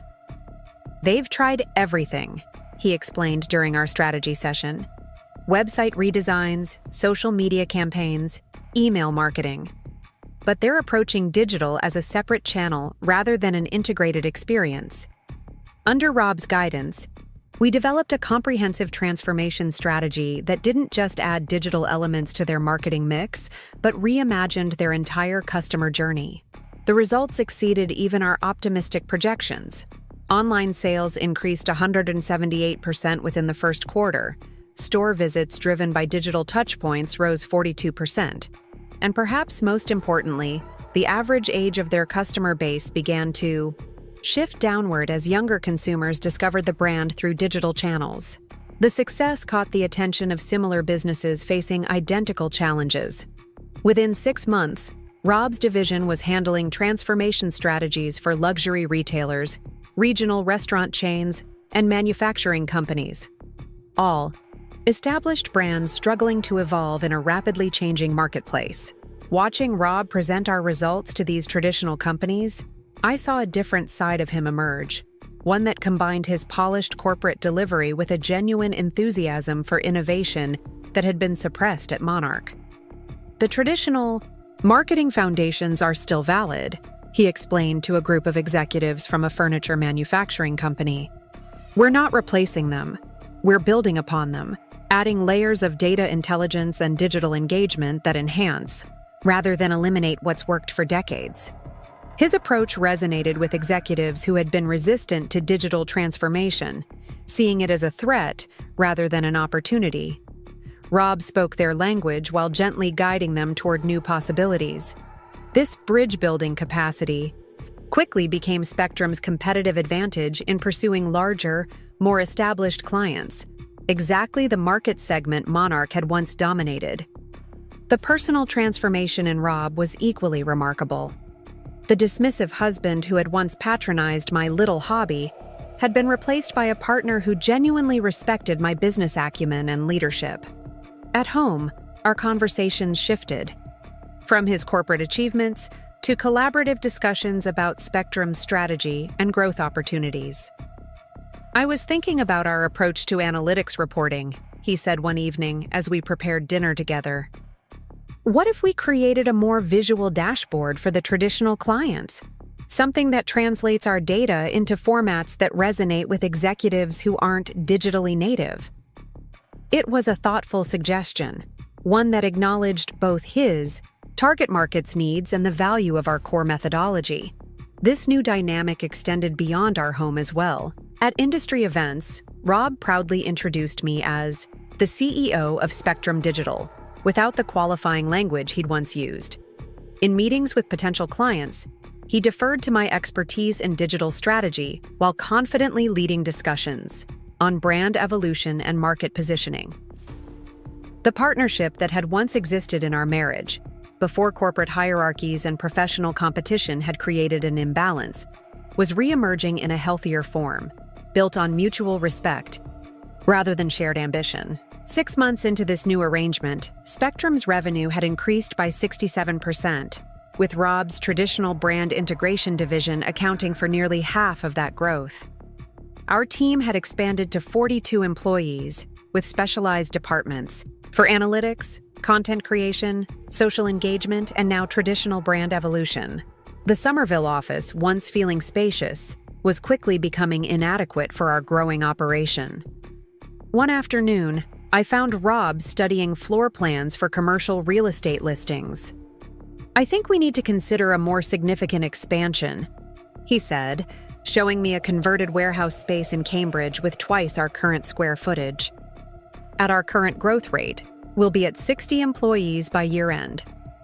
It was a conversation that would have been unimaginable a year earlier, Rob advocating for aggressive expansion of the business he had once dismissed. "I've been thinking." "The same thing," I agreed, reviewing the property details. "This location would give us room to grow for at least the next 2 years." As we discussed logistics and moving timelines, I reflected on how completely our professional dynamic had transformed. The corporate executive who had once warned me against overcommitting to my business was now planning its expansion with genuine enthusiasm. The first anniversary of Rob joining Spectrum coincided with our most successful quarter to date. We marked the occasion with a team celebration at our newly expanded Cambridge headquarters, a stunning space with exposed brick, industrial details, and collaborative work areas designed to foster creativity and innovation. The energy in the room was electric as team members from all departments mingled, sharing stories and celebrating collective achievements. Standing beside Rob as we addressed the assembled team, I felt a profound sense of vindication and fulfillment. "When I started Spectrum 3 years ago, many people told me I was making a mistake," I said, my gaze briefly meeting Rob's with a shared understanding. "That digital marketing was oversaturated, that I couldn't compete with established agencies, that I should stick with the corporate career I'd built. Sometimes the most valuable business lessons come from proving conventional wisdom wrong." Rob stepped forward, his humility evident as he added, "And sometimes the most valuable personal lessons come from admitting when you've been wrong yourself." The candid acknowledgement drew appreciative laughter from the team, many of whom knew the outlines of our story. "Spectrum succeeds because we combine the best of both worlds," he continued. "The data-driven innovation that Emily pioneered from day one, and the strategic brand foundations that established companies still need. It's not about digital versus traditional. It's about integration and evolution." As the celebration continued around us, Marcus Wilson approached, champagne glass in hand. Once Rob's racquetball partner and fellow corporate executive, he now looked somewhat out of place among Spectrum's creative professionals. "Quite an operation you've built," he observed, surveying the vibrant headquarters. "Valerie can't stop talking about the results you've delivered for her biotech division." He lowered his voice slightly. "To be honest, I'm a bit envious. Monarch's still struggling to find its footing after the restructuring. Thomas Blackwell has been making noises about acquisition possibilities." Rob and I exchanged glances, both registering the significance of this information. Monarch, once Boston's premier marketing agency, Rob's professional home for over a decade, was potentially on the market. "Who's interested in acquiring them?" Rob asked casually, though I could detect the genuine curiosity in his voice. Marcus shrugged. "Several possibilities, apparently. The problem is their declining value. They've lost 6 major accounts in the past year alone. Their traditional model just isn't compelling anymore." As Marcus moved on to greet Valerie across the room, Rob turned to me with an expression I couldn't quite read. "What are you thinking?" I asked quietly. His reply was careful, measured. "I'm thinking that sometimes the most unexpected opportunities are the most interesting ones." The conversation about Monarch lingered in my mind over the following weeks. What had once been Boston's most prestigious marketing agency was now struggling to survive in a transformed industry landscape. The irony wasn't lost on me, that the firm which had represented the pinnacle of success in Rob's eyes, the standard by which he had judged my little business, was now fighting for relevance while Spectrum thrived. During our quarterly planning, session, as the leadership team discussed expansion opportunities, Rob brought it up directly. "I think we should consider acquisition as a growth strategy," he suggested, pulling up a market analysis he'd prepared. "Specifically, we should look at traditional agencies that have strong client relationships but weak digital capabilities." The team nodded thoughtfully, seeing the strategic logic. Sophie, our operations director, asked the obvious question. "Any particular targets in mind?" Rob hesitated only briefly. Monarch marketing would be an interesting possibility. They're struggling, but they still have valuable client relationships with Fortune 500 companies that would take us years to develop organically. Their creative team includes some genuine talent that's being underutilized in their current structure. The room fell momentarily silent as everyone processed the boldness of the suggestion. Jackson, our analytics director, who had been with Spectrum almost from the beginning, whistled softly. "That would be quite a statement." I maintained a neutral expression, not wanting to reveal my immediate emotional reaction to the idea. "Let's approach this systematically," I suggested. "Rob, can you put together a comprehensive analysis? Valuation estimates, client portfolio assessment, potential integration challenges, cultural considerations, everything we'd need to evaluate this seriously." He nodded, clearly having anticipated the request. "I've already started. I'll have something for us to review by the end of the week." As the meeting continued, addressing our regular quarterly business, part of my mind remained fixed on the extraordinary possibility that had just been raised. Spectrum acquiring Monarch would represent a complete inversion of the power dynamic that had defined the early years of my business and my marriage. It would be the ultimate validation of the vision Rob had once dismissed. Yet my interest went beyond personal vindication. Strategically, it made sense. Monarch's established client relationships combined with Spectrum's innovative methodology could create something genuinely disruptive in the agency landscape. The question was whether such an integration could actually work, whether two such different organizational cultures could be successfully merged, or if the attempt would undermine what made Spectrum special. Rob's acquisition analysis was characteristically thorough.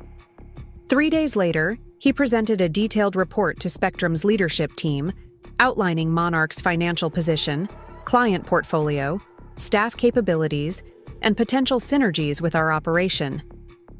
Their valuation has declined approximately 47% in the past 18 months, he explained, displaying a graph that tracked their market performance. They're currently carrying too much overhead for their revenue, with a structure designed for their peak performance era that's become unsustainable in current market conditions. He continued methodically, highlighting both opportunities and challenges. On the positive side, they still maintain relationships with several Fortune 100 companies that would be valuable additions to our client portfolio. Their creative department includes award-winning talent that could enhance our capabilities. Their physical assets include proprietary research data accumulated over decades that could be extremely valuable when integrated with our analytics platforms. Turning to challenges, his assessment was equally candid. Cultural integration would be significant. Monarch operates on a traditional agency model with hierarchical structures and department silos.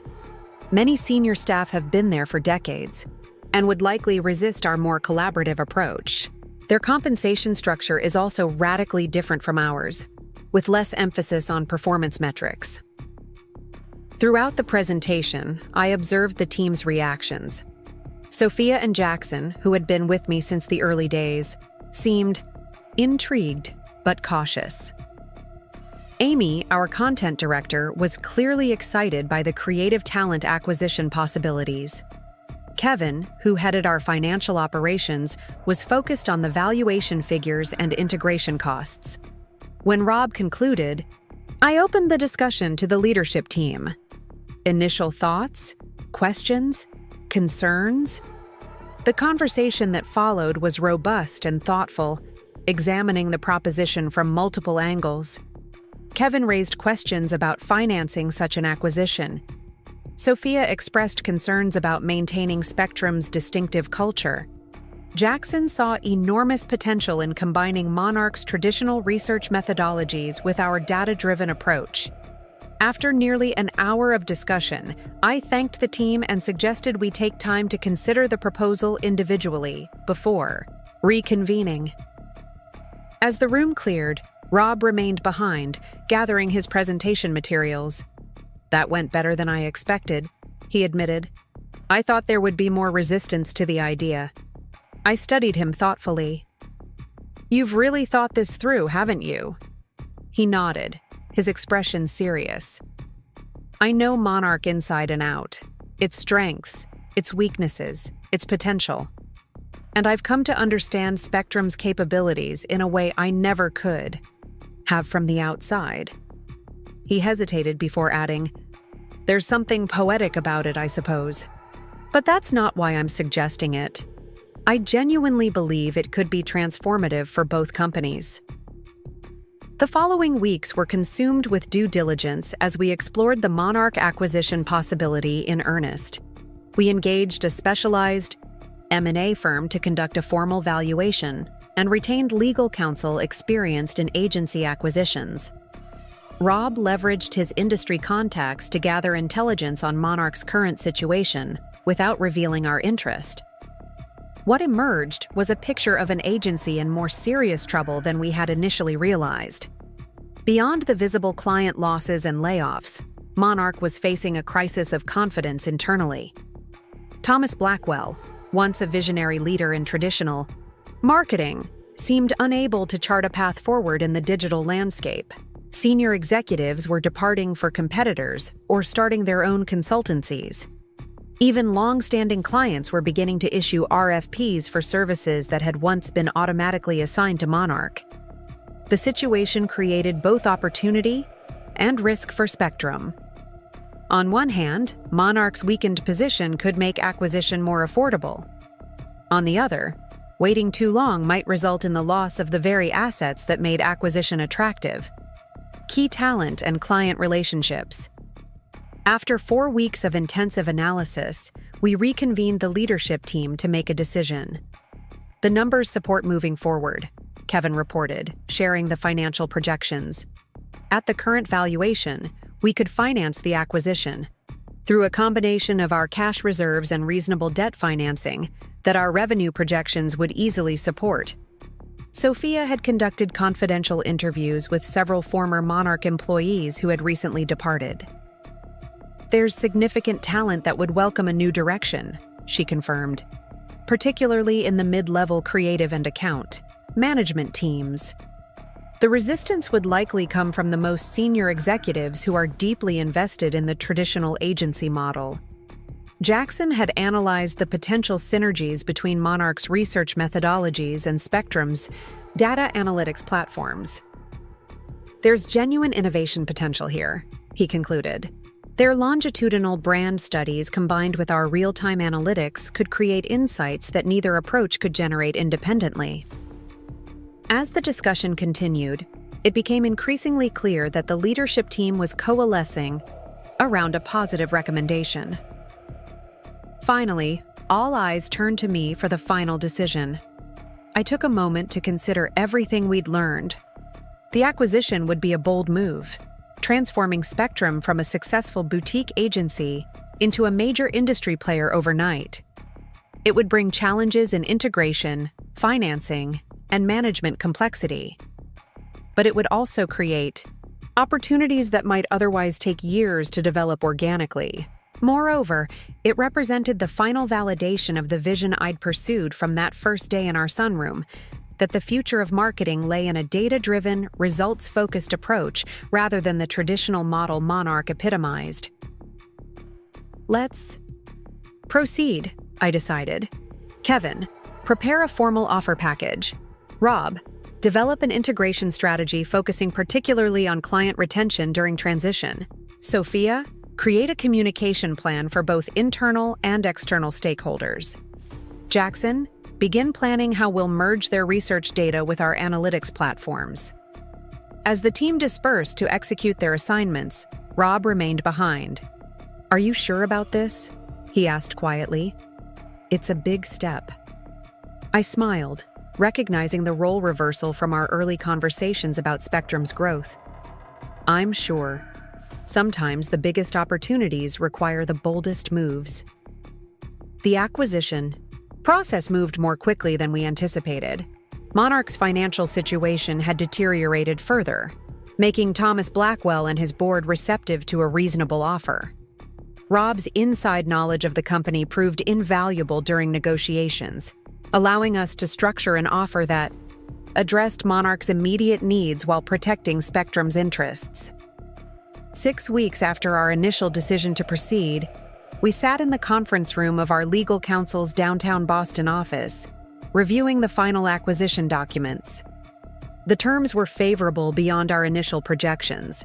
Spectrum would acquire Monarch Marketing Group's client contracts, intellectual property, research data, and select physical assets.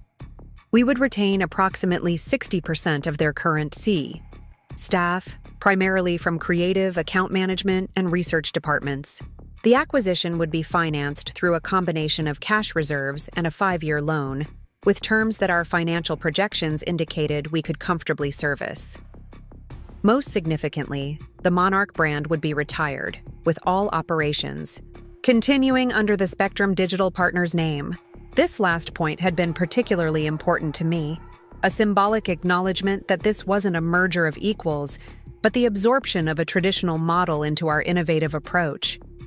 As we signed the final documents, Thomas Blackwell, once the embodiment of marketing success in Rob's eyes, shook my hand with a mixture of resignation and respect. "You've built something remarkable," he acknowledged. "I should have seen the industry shifting sooner." Rob, witnessing this exchange between his former mentor and his wife, maintained a professional demeanor, though I could sense the complex emotions beneath the surface. When the lawyers and Monarch executives had departed, leaving just the Spectrum team in the conference room, we allowed ourselves a moment to absorb the magnitude of what we'd accomplished. 3 years ago, I was working from our sunroom, I said quietly. Now we've just acquired what was once Boston's premier marketing agency. Rob squeezed my hand under the table. "You saw the future of this industry before any of us," he admitted, even when I couldn't see it. The leadership team exchanged glances, each processing this milestone in their own way. We had just transformed Spectrum from a successful boutique agency into one of Boston's largest marketing firms overnight. The real work, integration, transformation, realization of the potential we'd identified, was just beginning. But, in that moment, the sense of achievement was overwhelming. Sophia raised her water glass in an impromptu toast. "To Spectrum's next chapter," she offered. We clinked glasses around the table, united in the exhilarating uncertainty of the path ahead. The announcement of Spectrum's acquisition of Monarch sent shockwaves through Boston's business community.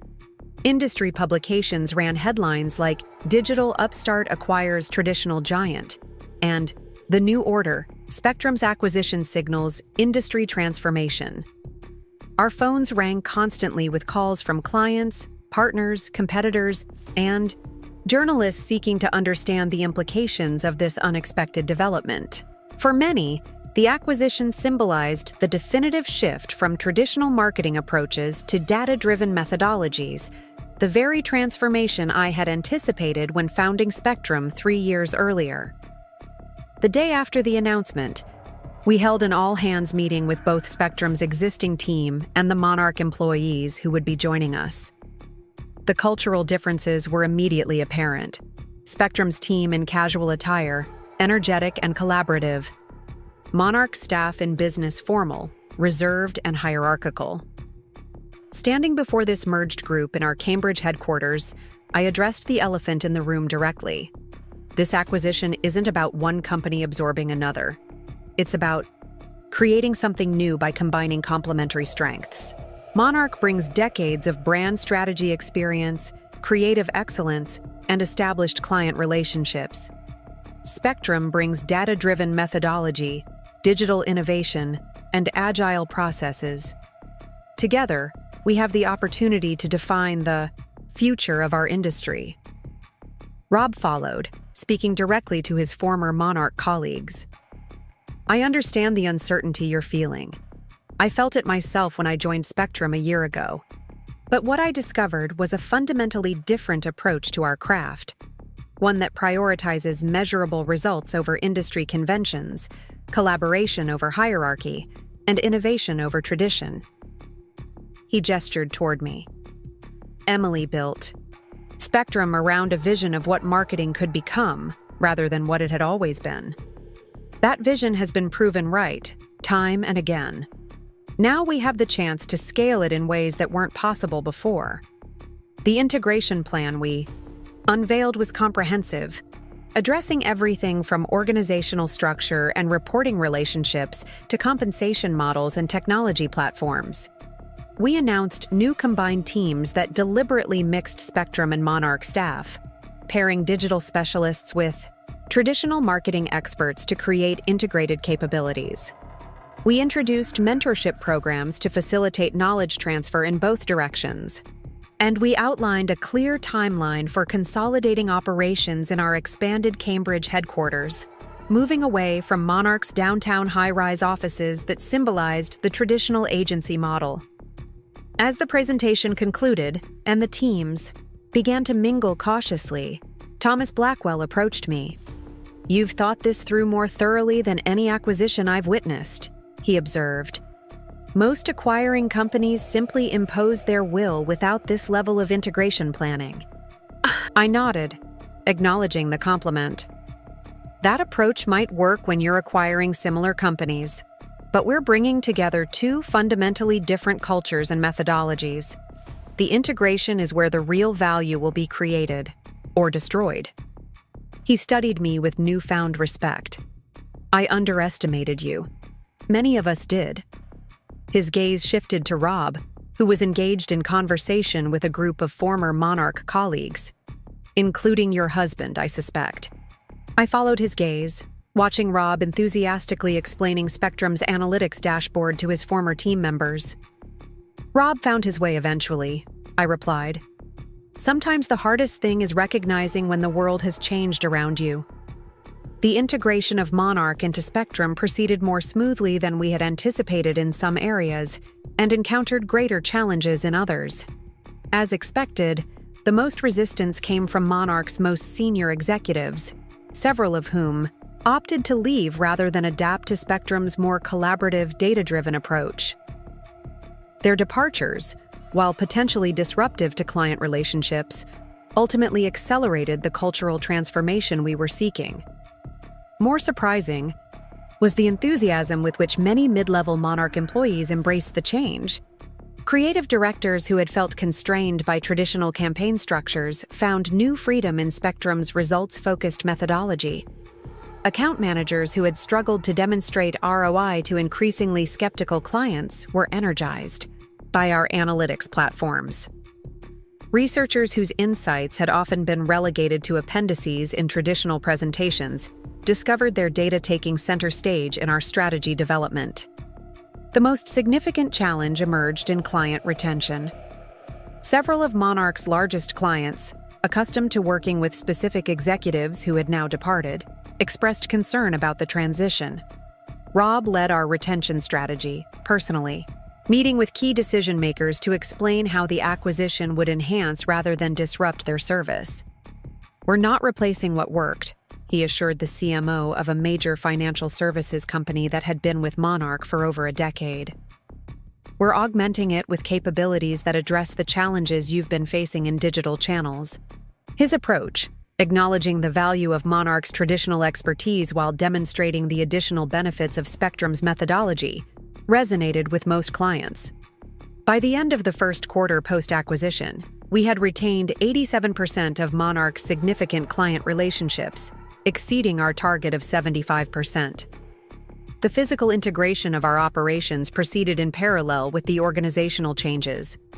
We expanded our Cambridge headquarters to accommodate the combined team, deliberately designing the space to foster collaboration between traditional and digital specialists. Gone were the corner offices and hierarchical layouts that had characterized Monarch's downtown location. In their place, we created a flexible environment with project-based team spaces, shared creative areas, and technology-enabled collaboration zones. The research department, representing one of Monarch's most valuable assets, received special attention, with a dedicated space that combined traditional focus group facilities with advanced data visualization capabilities. As the physical transformation neared completion, we planned a formal launch event to introduce the expanded spectrum to Boston's business community.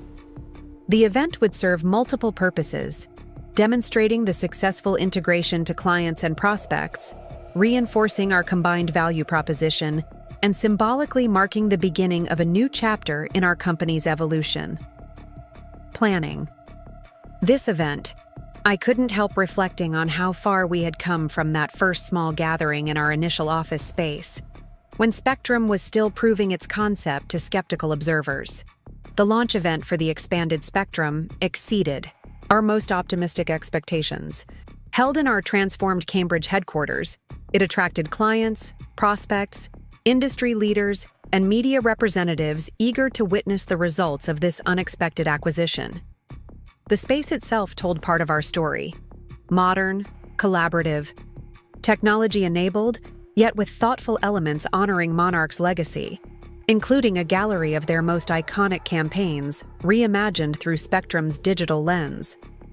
The formal presentation began with a video chronicling both companies' histories, culminating in their convergence. Then Rob and I took the stage together, a visual representation of the traditional and digital worlds uniting. 3 years ago, Spectrum began with a simple premise, I explained to the assembled guests. That marketing should be measured by results, not just creativity. That data should drive decisions, not just intuition. That helping businesses grow was our primary purpose, not winning industry awards. Rob continued seamlessly. Monarch represented excellence in traditional marketing for over 20 years. But excellence isn't static. It evolves as markets change, as consumer behaviors transform, as new technologies emerge. This acquisition isn't about one approach replacing another. It's about integration, bringing together the strategic foundations of traditional marketing with the precision and adaptability of digital methodologies. We proceeded to demonstrate this integration through case studies, early examples of how combined teams had already delivered enhanced results for clients from both original companies. A luxury retail brand that had struggled to connect their prestigious in-store experience with digital touchpoints. A technology company whose innovative products had been lost in conventional B2B marketing approaches. A financial services firm whose traditional marketing had failed to reach younger consumers despite substantial investment. In each case, the combined Spectrum approach had yielded measurable improvements in engagement, conversion, and ultimately revenue. As the formal presentation concluded and guests began exploring interactive demonstrations throughout the space, I found myself approached by a familiar face, Marcus Wilson, Rob's former racquetball partner and corporate confidant. "Remarkable transformation," he observed, gesturing around the bustling headquarters. "You've managed to preserve what was valuable from Monarch while fundamentally reimagining the model." I nodded, accepting the compliment. "That was intentional. Revolution discards too much wisdom along with the outdated practices. Evolution preserves what works while adapting to new realities."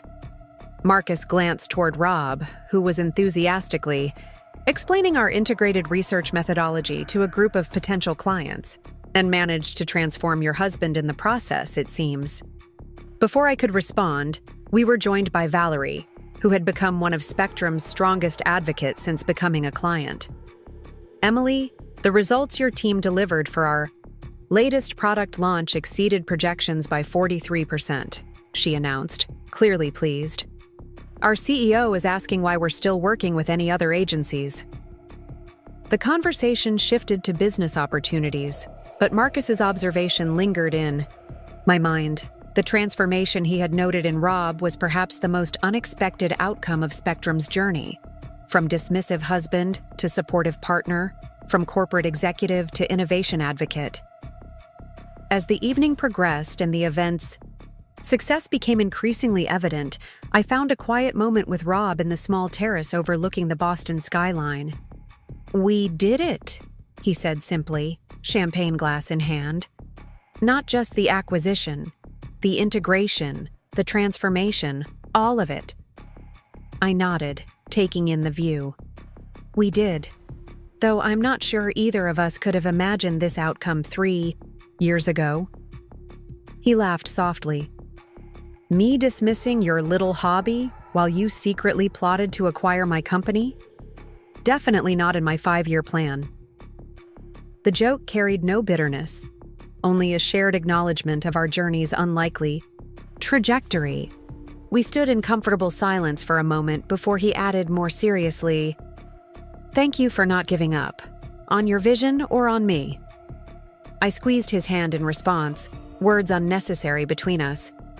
The Boston skyline glittered before us, the same view that had once symbolized the corporate success we had both pursued. Now it represented something different. Not the external validation of corporate hierarchies, but the satisfaction of building something authentic, something that delivered genuine value while remaining true to a vision others hadn't initially been able to see. The first year after the acquisition demonstrated the wisdom of our strategy. The combined Spectrum became greater than the sum of its original parts, with revenue growth exceeding our projections by 27% and profit margins improving as we realized operational efficiencies. Our integrated teams developed methodologies that neither organization could have created independently, combining Monarch's strategic brand foundations with Spectrum's data-driven optimization to create genuinely innovative approaches to marketing challenges. The industry took notice, with Spectrum rising rapidly in agency rankings and receiving recognition for our pioneering integration of traditional and digital methodologies. Perhaps most satisfying was watching the cultural transformation as former competitors became collaborators, each gaining appreciation for the other's expertise. Monarch's creative directors, initially skeptical of data-driven approaches, became enthusiastic advocates once they saw how analytics could enhance, rather than constrain their creative process. Spectrum's digital specialists, sometimes dismissive of traditional marketing foundations, gained new respect for the strategic thinking and brand architecture that had been Monarch's strength. This integration extended to our leadership structure as well.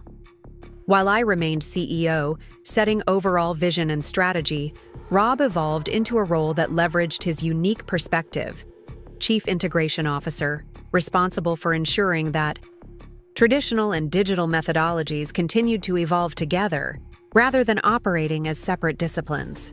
His understanding of both worlds made him uniquely qualified for this role, and his effectiveness in it continued to surprise those who had known him only in his corporate monarch persona. Our professional partnership strengthened our personal relationship as well. The competitive dynamic that had characterized our early years together, when corporate achievement had been our shared goal, gave way to genuine collaboration. We still challenged each other, still debated strategy and approach, but now from a foundation of mutual respect rather than professional rivalry. On the 3rd anniversary of Spectrum's founding, and the 1st anniversary of the Monarch acquisition, we hosted a celebration for our now 100-person team. The event was held at the Boston Harbor Hotel, with the city skyline providing a dramatic backdrop to our collective achievement. As I stood to address the assembled company, I felt a profound sense of fulfillment unlike anything I'd experienced in corporate life. 5 years ago, if someone had described Spectrum as it exists today, I wouldn't have believed them, I admitted to the team. Not because I didn't believe in the vision, but because the journey has exceeded even my most optimistic projections. We've built something extraordinary together, not just a successful business, but a new model for how marketing can and should work in the modern landscape. I glanced at Rob, who stood nearby with obvious pride. Some of you know that when I started Spectrum in my sunroom, many people told me I was making a mistake, that I was walking away from a successful corporate career for an uncertain venture in a saturated market. A knowing laugh rippled through the audience. The story of Spectrum's unlikely rise had become part of our company lore. What those doubters didn't understand was that seeing an opportunity others miss isn't delusion, it's vision. That disruption doesn't come from doing the same things slightly better, but from fundamentally reimagining what's possible. I raised my glass in a toast that encompassed the entire room. To Spectrum, and to having the courage to pursue a vision, even when others can't yet see it. The response was enthusiastic, the energy in the room reflecting the culture we'd built: collaborative, innovative, focused on possibilities rather than limitations. As the celebration continued around us, Rob leaned close to speak privately. You know what I was thinking about earlier today? That first client, Bloombox Boutique. Remember how I dismissed it as pocket change? I nodded, smiling at the memory. $2,000 that launched a company now billing 8 figures annually. Not bad for a little hobby. He laughed, acknowledging the gentle dig at his past dismissiveness. The best investments often look insignificant at first glance. The trick is recognizing their potential before everyone else does. He gazed around the room at the vibrant team we'd built together. That's what you did with Spectrum. Saw its potential when no one else could, including me. The acknowledgement needed no response. Instead, we stood together watching our team celebrate not just business success, but the creation of something authentic and valuable. A company that had stayed true to its founding vision while evolving in ways neither of us could have originally imagined. The story of Spectrum's rise from sunroom startup to industry leader eventually became a case study at Boston's top business schools. MBA candidates analyzed our acquisition strategy, our integration methodology, and our hybrid approach to traditional and digital marketing. Guest lecturing at these sessions became a regular part of my schedule, an opportunity to share the lessons of our journey with future business leaders. During one such lecture at Harvard Business School, a student asked the question that inevitably arose: was acquiring your husband's company motivated by revenge, by wanting to prove him wrong? It was a fair question, one that I'd reflected on extensively. If revenge had been my motivation, I replied thoughtfully, I would have made very different decisions throughout Spectrum's growth. The acquisition made strategic sense. Monarch had valuable assets that complemented our capabilities, despite their struggling financial position. I paused before adding, that said, there was certainly a personal dimension to the journey. When you've been told repeatedly that your vision isn't viable, there's natural satisfaction in proving otherwise. But good business decisions are rarely driven by personal emotions. They're driven by strategic opportunity, by market insight, by recognition of potential that others have missed. Another student pursued the personal angle. How did your husband handle the role reversal? Going from executive vice president at an established firm to working at his wife's company? I glanced at Rob, who often accompanied me to these sessions and was sitting unobtrusively in the back of the lecture hall. Perhaps he should answer that himself, I suggested. Rob made his way to the front of the room, joining me at the lectern. His response was candid in a way that always surprised those who knew only his corporate persona. Badly, at first, he admitted with a self-deprecating smile. I had built my identity around a particular vision of professional success: corner office, executive title, traditional corporate hierarchy. When that structure collapsed, it forced me to reevaluate everything I thought I knew about business, about success, even about my own capabilities. He gestured toward me.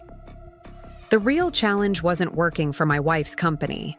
It was recognizing that the market had fundamentally changed while I wasn't paying attention, that the metrics of success I'd been using were becoming obsolete. That innovation was happening outside the established channels I'd put my faith in. His honesty resonated with the students, many of whom were wrestling with similar questions about traditional versus innovative career paths. The most valuable lesson I learned, he concluded.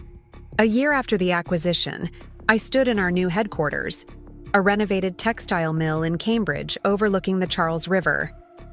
The space hummed with the energy of 135 employees, a seamless blend of Spectrum's original team and the Monarch staff who had embraced our vision. The transformation had exceeded even my most optimistic projections. What began in my sunroom had evolved into Boston's most innovative marketing agency, with a client roster spanning from agile startups to Fortune 100 corporations. That morning, the Boston Globe had published a feature on Spectrum's rise. Marketing Reimagined: How Spectrum Digital Partners Disrupted an Industry. The article traced our journey from boutique digital agency to industry leader, highlighting the Monarch acquisition as a watershed moment in marketing's evolution from traditional to data-driven methodologies. Thomas Blackwell, quoted in the piece, had described the acquisition as inevitable once you understood where the industry was heading. Rob entered my office, coffee in hand, wearing the relaxed confidence that had replaced his corporate stiffness. Channel 7 called, he announced. They want to interview us both for their business segment.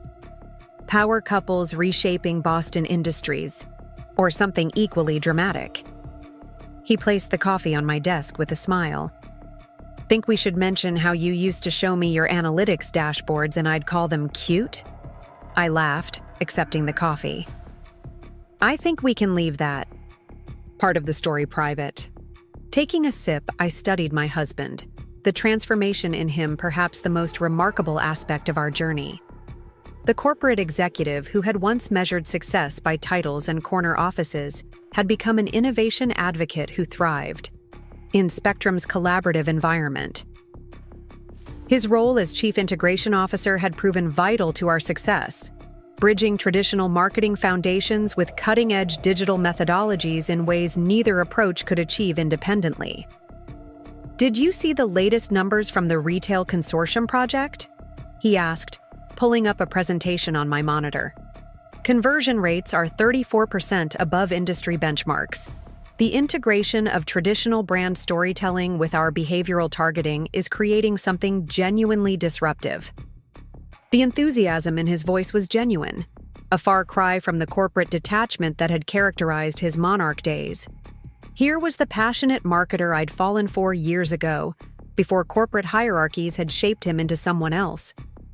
Watching him analyze the data, pointing out insights with genuine excitement, I felt a wave of satisfaction deeper than any corporate achievement had ever provided. We should showcase this approach at the industry conference next month, I suggested. It perfectly illustrates the synthesis we've been developing since the acquisition. Rob nodded, already thinking through presentation angles. I'll have Sophia and Marcus collaborate on the case study. Their combined perspective, digital analytics and traditional brand strategy, captures exactly what makes our approach unique. As he left to coordinate with the team, I turned to the window, overlooking the Cambridge Innovation District. The view encompassed both MIT's technological pioneering and Harvard's traditional academic excellence, a fitting metaphor for what Spectrum had become, a bridge between established marketing foundations and digital innovation. My reflection was interrupted by Valerie Wilson's arrival. Once skeptical of my entrepreneurial venture, she had become both a valued client and friend. Emily, she greeted me, elegant as always in her executive attire. Congratulations on the Globe feature. The board members were passing it around this morning. Thanks, I replied, gesturing for her to sit. How's the consumer division launch progressing? She smiled broadly. That's actually why I'm here. The preliminary results have exceeded projections by 47%. The CEO is calling it our most successful product introduction in company history. Valerie's biotech firm had been among our first enterprise clients, taking a chance on Spectrum when we were still establishing our reputation beyond the startup ecosystem. Their trust had been amply rewarded as our integrated approach delivered results that neither traditional agencies nor digital specialists could match individually. "But I'm not just here about the campaign results," she continued, her tone shifting to something more personal. "I wanted to talk to you about something else entirely. The board has asked me to consider the CEO position when Richard retires next year." "Valerie, that's fantastic," I exclaimed, genuinely pleased for my friend. "They'd be fortunate to have you." She leaned forward, her expression thoughtful. "Before I decide, I wanted to talk with you. 3 years ago, at that dinner where Rob first mentioned your little marketing business, I was so certain about what success looked like. Corporate ladder, corner office, traditional executive path. I remembered that dinner vividly. The patronizing tones, the dismissive glances, the certainty that my venture was merely a diversion before returning to real work. Watching your journey has made me question those assumptions," she continued.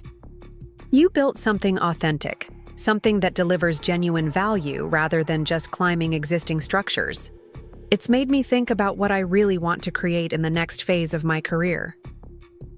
Our conversation shifted to leadership philosophies, corporate transformation, and the possibilities that emerge when you question established patterns. As we talked, I was struck by how profoundly Spectrum's story had affected even those who had initially been most skeptical. Valerie's reconsideration of her own career path was perhaps the most meaningful validation of all, evidence that our impact extended beyond business metrics to influence how others envisioned their own potential. After Valerie departed, I reviewed the presentations for our upcoming quarterly all-hands meeting.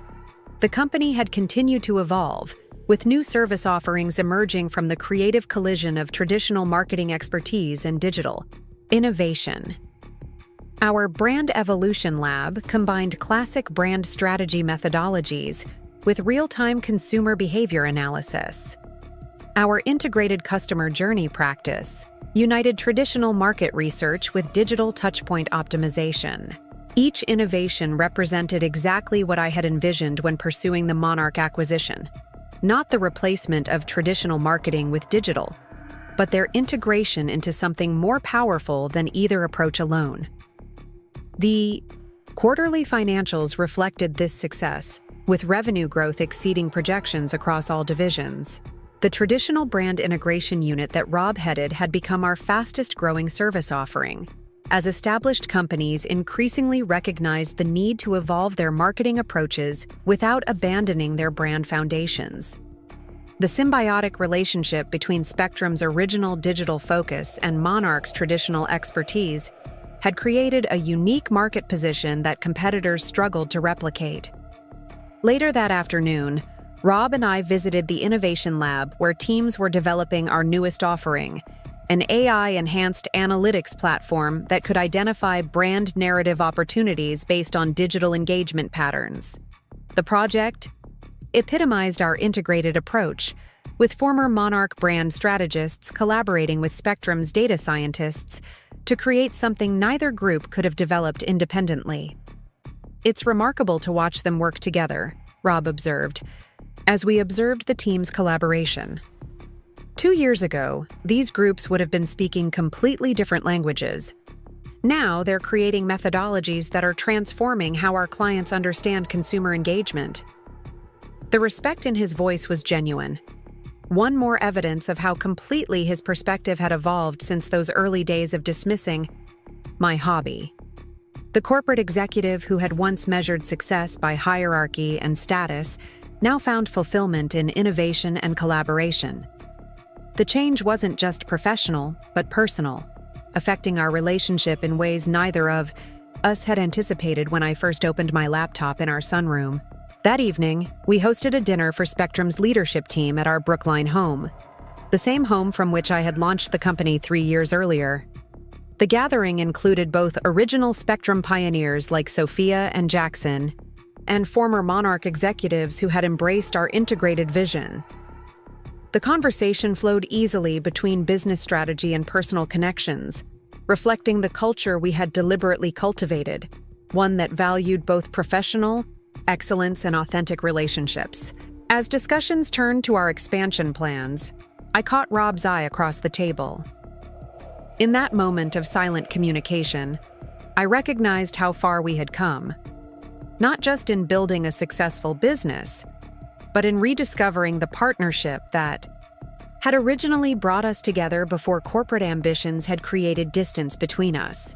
Later, after our guests had departed, we sat on the patio overlooking the Boston skyline, the same view that had once represented corporate success in our shared mindset. "Do you ever miss it?" I asked Rob quietly. "The corporate world? The hierarchies? The clear markers of status and achievement?" He considered the question thoughtfully, swirling the last of his wine. "I miss the certainty," he admitted. Knowing exactly what success looked like, having it defined so clearly by title and compensation and corner office dimensions, he smiled ruefully. But that certainty came at a cost, constraining innovation, limiting perspectives, measuring the wrong things. His gaze shifted to the city lights before returning to meet mine. "What we've built with Spectrum is messier, more challenging, less clearly defined by traditional metrics. But it's also more authentic, more adaptive, more aligned with where real value is created in today's marketplace." I nodded, understanding exactly what he meant. The corporate paths we had once pursued so determinedly had offered clear definitions of success, but limited potential for genuine innovation and impact. Spectrum represented something different, success defined not by external validation, but by the creation of something authentic and valuable. "The irony," Rob added with a self-deprecating laugh, "is that I spent years chasing traditional success markers at Monarch, only to achieve greater success by conventional metrics once I embraced your vision at Spectrum." Chief Integration Officer of a company that acquired my former firm wasn't exactly in my 5-year plan. The observation captured perfectly the unexpected trajectory of our journey, how pursuing an authentic vision rather than conventional success had ultimately delivered both. The business that had begun as my little hobby in Rob's dismissive framing had grown into something neither of us could have fully envisioned. A company that transformed not just marketing methodologies, but our own understanding of what constituted meaningful achievement. As we sat in comfortable silence, I reflected on the lessons of Spectrum's evolution. The most valuable insight wasn't about marketing strategies or business models, but about the courage to pursue a vision others couldn't yet see. About the willingness to question established patterns even when they represented the pinnacle of conventional success. About recognizing potential that existed in the spaces between traditional categories. In our case, between established marketing approaches and digital innovation. The morning after our leadership dinner, I received an unexpected email that would open yet another chapter in Spectrum's evolution. The message came from Eleanor Chen, CEO of Henderson Global, one of the world's largest marketing conglomerates. "I'll be in Boston next week and would value the opportunity to discuss potential synergies between our organizations," she wrote. The carefully worded message carried clear implications. Meridian was exploring acquisition possibilities. I forwarded the email to Rob with a simple question. "Thoughts?" His response came quickly. "Interesting timing. They've been struggling to develop internal capabilities similar to our integrated approach. Acquisition would be their fastest path to market." The possibility prompted deep reflection. Meridian would undoubtedly offer a premium valuation, providing substantial returns to the team that had built Spectrum from its humble beginnings. Their global infrastructure would accelerate our expansion beyond the Boston market we had dominated. Their resources would support further innovation in our integrated methodologies. Yet something gave me pause. Spectrum's success had come from the authenticity of our approach, our commitment to results over appearances, to collaboration over hierarchy, to innovation over convention. Those values had proven harder to maintain through the Monarch acquisition than we had initially anticipated. Integration with a global conglomerate would create even greater cultural challenges. I shared these concerns with Rob over lunch. Meridian's acquisition offers would have significant financial upside, I acknowledged, but at what cost to the culture and methodology we've built? Rob considered this thoughtfully. 3 years ago, I would have focused exclusively on the valuation, the prestige of being acquired by a global leader, the traditional markers of success. His smile acknowledged how much his perspective had evolved. Now I'm thinking about what we're still building. The integration approaches we're just beginning to perfect, the team culture we've carefully cultivated, the innovation potential we've barely tapped. His response reflected exactly my own thinking, evidence of how our professional perspectives had converged through Spectrum's journey. So, we declined the meeting? I asked, though I already knew his answer. I think we take the meeting, he replied, but with a different agenda than Eleanor expects. Rather than discussing acquisition, we explore partnership possibilities, ways to leverage their global infrastructure while maintaining our independence and methodology. It was precisely the approach I had been considering, finding collaboration, potential that preserved what made Spectrum unique while creating new growth opportunities. Once again, our thinking had aligned in ways that would have been unimaginable in those early days when Rob had dismissed my business ambitions. The meeting with Eleanor Chen took place the following week in our Cambridge headquarters, a deliberate choice to showcase Spectrum's culture and capabilities. Eleanor arrived with the polished confidence of a global CEO, accompanied by Meridian's Chief Strategy Officer and Head of Acquisitions. After initial pleasantries, she moved directly to her purpose. Spectrum has developed an integrated approach that aligns perfectly with market direction, she began. We've been impressed with your results, particularly since the Monarch acquisition. Meridian is prepared to discuss a substantial acquisition offer that would value your company significantly above current market multiples. I exchanged a brief glance with Rob before responding. We appreciate Meridian's interest and recognition of what we've built, I began carefully. However, we believe Spectrum's strongest growth potential lies in continuing as an independent entity. The culture and methodology we've developed require an autonomy that would be challenging to maintain within a larger corporate structure. Eleanor's expression revealed brief surprise. Clearly, she had anticipated a different reception to her overture. Perhaps I've misunderstood your growth ambitions, she suggested smoothly. Most agencies at your stage see acquisition by a global firm as the natural next step. Most agencies follow conventional wisdom about growth trajectories, Rob interjected. Spectrum's success has come precisely from questioning those conventions. We're interested in expansion, certainly, but not at the expense of the approach that has differentiated us in the marketplace. I continued, outlining an alternative proposal we had developed. We'd be interested in exploring a strategic partnership that leverages Meridian's global infrastructure while maintaining Spectrum's operational independence. A relationship that creates value for both organizations without full integration. The conversation that followed was robust and detailed, exploring potential collaboration models that would serve both companies' interests.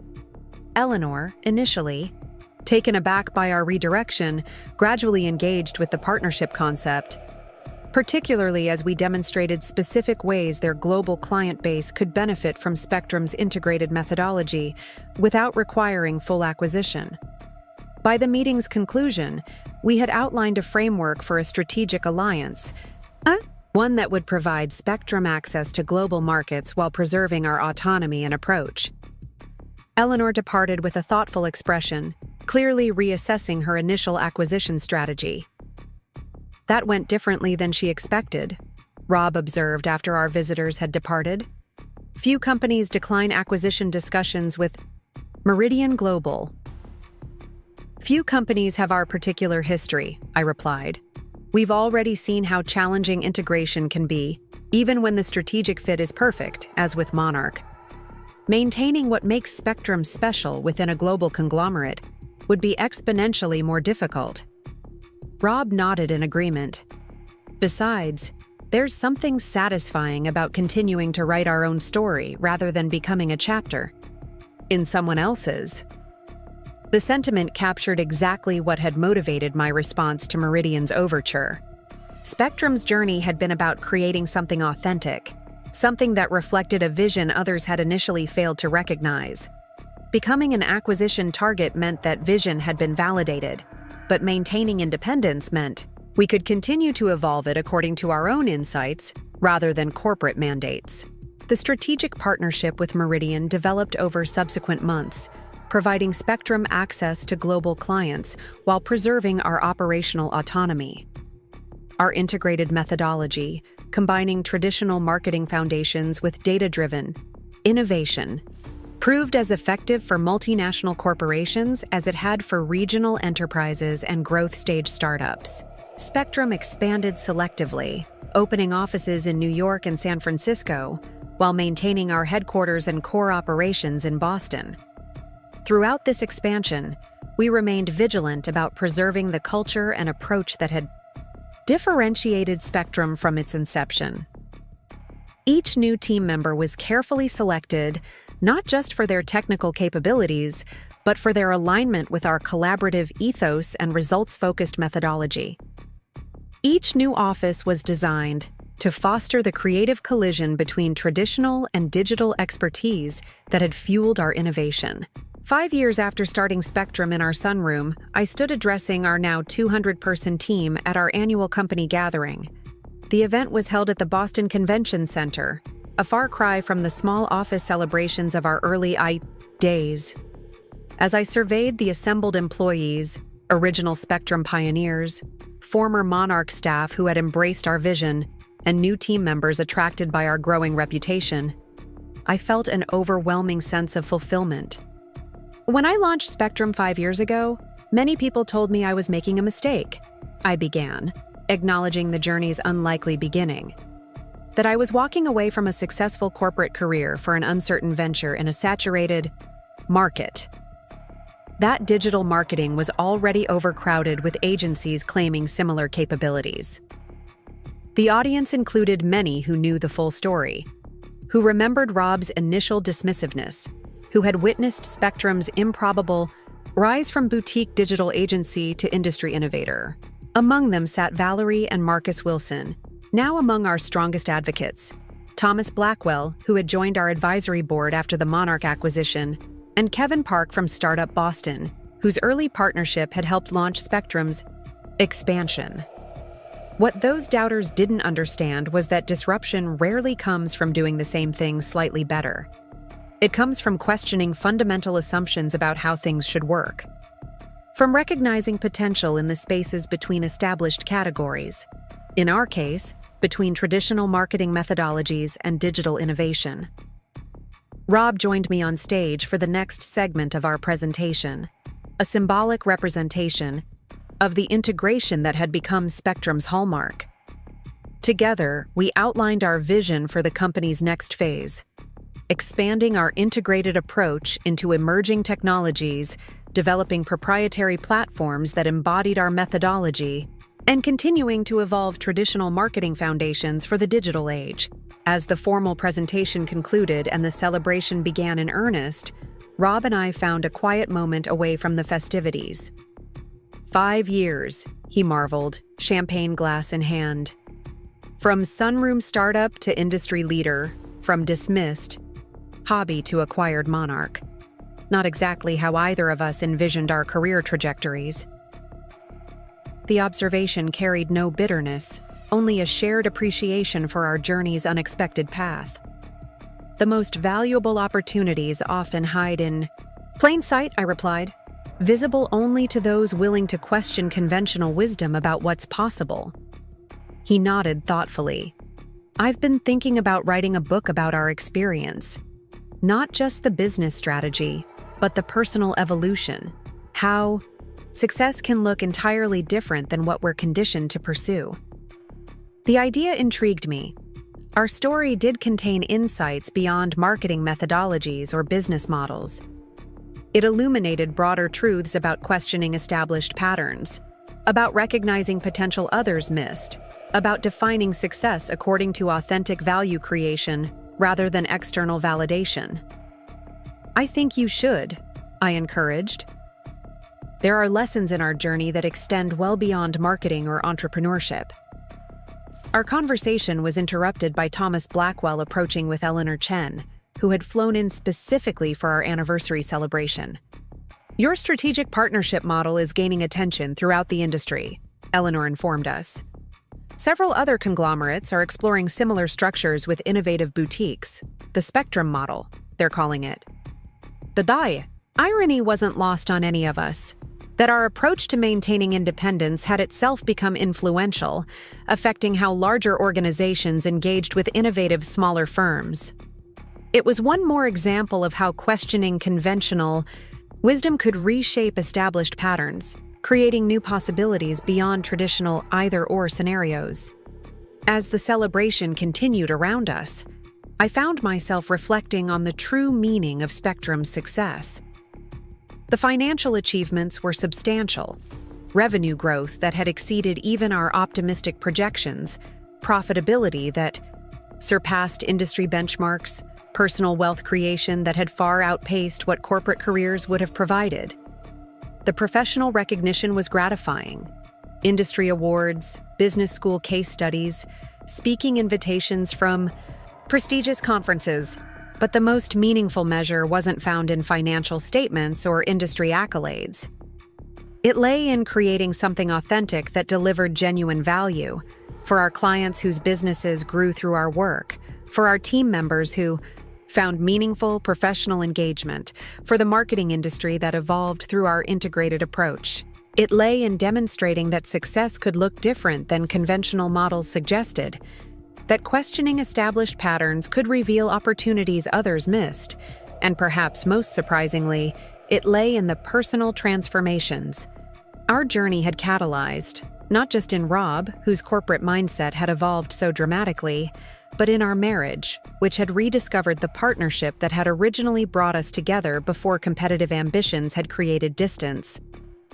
Later that evening, as the celebration was winding down, Rob and I stood on the convention center balcony overlooking Boston Harbor. The city skyline glittered against the night sky, the same view that had once represented corporate success, in our shared understanding, now reframed through our evolved perspective. "Do you remember that dinner with the Wilsons right after you landed your first client?" Rob asked. When I dismissed Bloombox as pocket change, and Valerie asked about your little hobby? I laughed, the memory now more amusing than painful with the passage of time. "Of course. You told me to wrap up my little project before dinner." He shook his head, smiling ruefully at his former self. I was so certain about what success looked like, so convinced that corporate hierarchies represented the pinnacle of professional achievement. It's humbling to realize how completely wrong I was. His candor reflected the genuine evolution he had undergone, from corporate executive dismissing my entrepreneurial venture to passionate advocate for the integrated approach we had developed together. It was perhaps the most remarkable transformation in Spectrum's unlikely journey. "Not entirely wrong," I corrected gently. "The strategic foundations you developed at Monarch proved valuable when integrated with digital innovation. That's been Spectrum's strength all along, not rejecting traditional approaches entirely, but evolving them for a transformed marketplace." He nodded thoughtfully. "Integration rather than replacement. Evolution rather than revolution. Finding value in the spaces between established categories." His smile widened. "Sounds like the beginning of that book I'm considering." As we rejoined the celebration, greeting team members and clients who had shared our journey, I felt a profound sense of fulfillment that transcended conventional definitions of success. Spectrum had begun as a personal quest to create something authentic, in a professional landscape dominated by hierarchy and tradition. It had evolved into something far more significant. A company that transformed not just marketing methodologies, but our understanding of what constituted meaningful achievement. The business that had started in our sunroom, dismissed as a hobby and expected to fail, had grown into an industry leader that acquired the very firm that had represented the pinnacle of traditional success. But the true victory wasn't found in that ironic reversal or in proving doubters wrong. It lay in creating something genuine that delivered real value, and in discovering that the most meaningful success often emerges from having the courage to pursue a vision others haven't yet recognized. 3 months after our anniversary celebration, Rob and I sat in our home office reviewing the final draft of his book manuscript, titled Integration: Bridging Traditional Foundations and Digital Innovation. It chronicled both Spectrum's business evolution and our personal journey from corporate competitors to collaborative partners. "What do you think?" he asked as I finished reading the conclusion. "Does it capture the essence of what we've built?" I considered the question thoughtfully. The manuscript did capture our professional journey, the strategic insights, the integration methodology, the cultural transformation. But it also illuminated something more profound: how questioning conventional wisdom about success could reveal possibilities invisible to those following established paths. "It's excellent," I assured him. "It goes beyond marketing strategy to something more universal. How innovation often emerges from the courage to pursue a vision others initially dismiss." He nodded, satisfied with this assessment. "That's precisely what I hope to convey. Not just how we built Spectrum, but why that journey matters beyond our specific industry." As we discussed potential publishers and launch strategies, I reflected on how completely our professional relationship had transformed. The husband who had once patronized my little hobby had become my strongest champion and collaborative partner. The corporate executive who had measured success by hierarchical advancement had become an advocate for authentic value creation. This transformation extended beyond our professional interactions to our personal relationship as well. The competitive dynamic that had characterized our early years together had given way to genuine partnership. We still challenged each other, still debated strategy and approach, but now from a foundation of mutual respect rather than professional rivalry. The following week brought news that would open yet another chapter in Spectrum's evolution. Harvard Business School formally invited us to develop a course based on our integrated methodology: marketing transformation, bridging traditional and digital approaches. The opportunity would allow us to share Spectrum's insights with future business leaders, potentially influencing the next generation of marketing practitioners. As we discussed the course structure over dinner, I was struck by how our journey had come full circle. What had begun as a personal quest to create something authentic in a professional landscape dominated by hierarchy and tradition had evolved into a methodology with potential to reshape industry education and practice. "From dismissed hobby to Harvard Business School curriculum," Rob observed with a smile. "Not exactly the trajectory either of us anticipated 5 years ago." The observation captured perfectly the unexpected path we had traveled: how pursuing an authentic vision rather than conventional success had created something more valuable than either of us had initially imagined. The company that had started in our sunroom, that had been laughed at and dismissed, that had grown to acquire the very firm that epitomized traditional success, was now positioned to influence how future generations would understand marketing's evolution. But beyond these professional achievements lay a more personal victory: rediscovering the partnership that had originally brought us together, finding fulfillment in creating something authentic rather than climbing established hierarchies. As we discussed our vision for the Harvard course, I reflected on the most valuable lesson from Spectrum's journey: that true innovation often begins with questioning conventional wisdom about what's possible. That meaningful success comes not from following established paths, but from having the courage to pursue a vision others haven't yet recognized. That sometimes the most powerful business strategy is simply believing in possibilities others can't yet see. The small business that Rob had laughed at had not only acquired his company, but transformed our understanding of success itself, revealing that the most significant achievements often begin as dismissed dreams and overlooked opportunities, visible only to those willing to pursue a different vision. Up next, you've got 2 more standout stories right on your screen. If this one hit the mark, you won't want to pass these up. Just click and check them out.